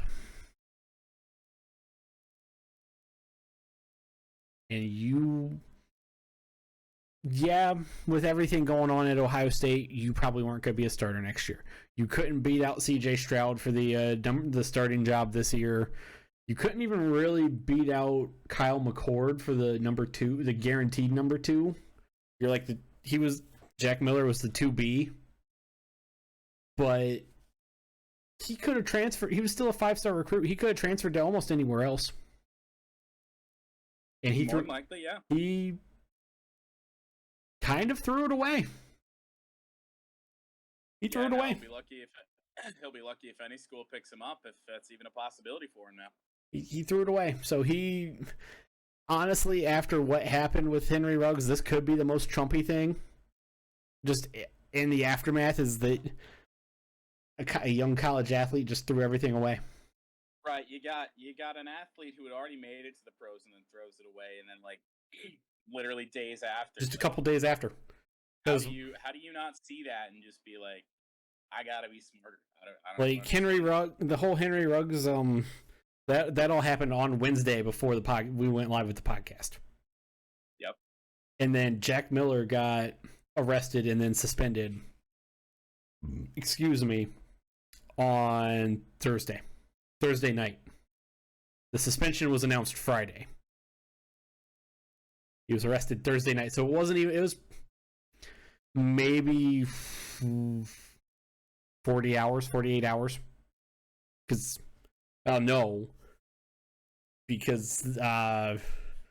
Henry Ruggs, that was late in the night in Vegas, so not quite 2 full days. I don't get it.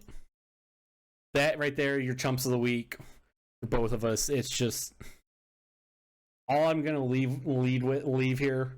Whether you're an athlete or just college athlete, professional athlete, no matter, just a normal person, even a normal person, don't fucking do it. Do not get behind the wheel intoxicated on anything. Don't text and drive even. Yeah, it's bad too. It's not worth it. Moving on, wrap up the show. One for the road. I don't even know. I really don't even know what my one for the road is. I guess I'll go Michigan and Penn State at noon. Ain't nothing going on in the NFL this week. Fair enough. I'm going to something that is happening tomorrow night, Friday, at 9:10 p.m. Eastern Time. Oh, no. It will be on ESPN2. And yes. Also on ESPN Plus, happening in Cincinnati, Ohio. God damn it. At TQL Stadium. Hell? What? The hell is TQL? TQL Stadium. Gotta Google what the fucking sponsor is. TQL. You might not entirely know where I'm going with this. You will once you maybe answer this if you type in TQL Stadium. TQL Stadium. It is the 2022 FIFA World Cup qualifying third round in the CONCACAF region. The United States men's national team against Mexico. Oh. There's a lot of build up for that, just for that. I forgot Cincinnati wasn't at home. I was curious as to what you were thinking I was gonna go with. They don't even play there. No, who, Cincinnati? No. Bearcats, no. That's FC Cincinnati Stadium. Yep. I was really confused. I thought you were making your one for the road fucking Cincinnati versus whoever they're playing. USF? No. South Florida, yeah. No. The United States men's national team takes on Mexico in third round of CONCACAF World Cup qualifying. This game, if you love soccer, is always phenomenal and fun to watch. Love it. Fair. The only thing that slightly worries me is Christian Pulisic, however you want to pronounce it, is starting on the bench. Greg Berhalter is making a decision that I don't entirely agree with. But if it pays out, pays out. The last time the United States and Mexico met, the U.S. won in a 1-0 game to win the CONCACAF Gold Cup. That was back on August 1st. So, we're going to have ourselves a game. Sounds like it. If you go back to earlier to June 6th of this year, 2021, the United States beat Mexico 3-2 in the CONCACAF Nations League final. The United States beat Mexico in 2 finals to win 2 trophies in a span of 3 months.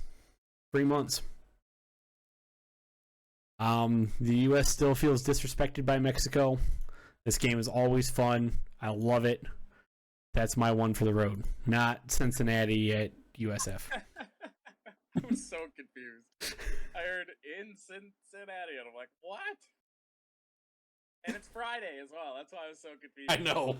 I want to throw a lot of build up for that one, because that game deserves it. That confused the shit out of me. Obviously, Jordan can't see it because he doesn't have live video footage of me. The jersey behind me this week is a United States men's soccer jersey, my old Landon Donovan one. I pulled that out solely for this week. Little do you know, I have the Twitch stream up, so yes, I can. Oh, well, pulled that one out for yesterday. I was supposed to be out for this entire episode, for all of episode 11, because I knew that was going to be my one for the road. And USA, one nation, one team. Let's win another game against Mexico. That's it. LFG. Let's fucking go. So, with that being said, finally, after about 30 hours from when we started this show, we are done. Somehow, some way. Huzzah. Charter tried. Charter tried to remove this show from the internet. It tried to take us down. But they failed. We said no. That's really it for this week. Tomorrow, Friday, we will have backdoor cover, as always. That we will. Other than that, that's it, guys. Thank you for that is it. Thank you for making us a part. Jordan, do you have anything to say before I run the outro? Fuck Dan Snyder. Covered that. Yeah. Hail to the field goals on Saturday. So let's be honest. That's probably gonna be how Michigan scores. So hail to the field goals. I don't know. One pride Lions. Fucking hell, they're gonna lose. I don't know. That's about it. Okay, fair enough. Hail to the field goals. Fair enough. Okay, so thank you for making Jordan and I a part of your day. Thank you for making the House Divided podcast a part of your day. However you may be listening and or watching, wherever you may be listening and or watching from, that does it for us. If you want to interact with the show, tweet the show at House Divided Podcast, or me at Werewolf FPS, or Jordan at Twitchy Niche, or at Motown Rundown _ or I misread the full graphic. The show itself at HD Podcast _ Indeed. So, with that being said, peace out. Stay classy, internet, and see ya.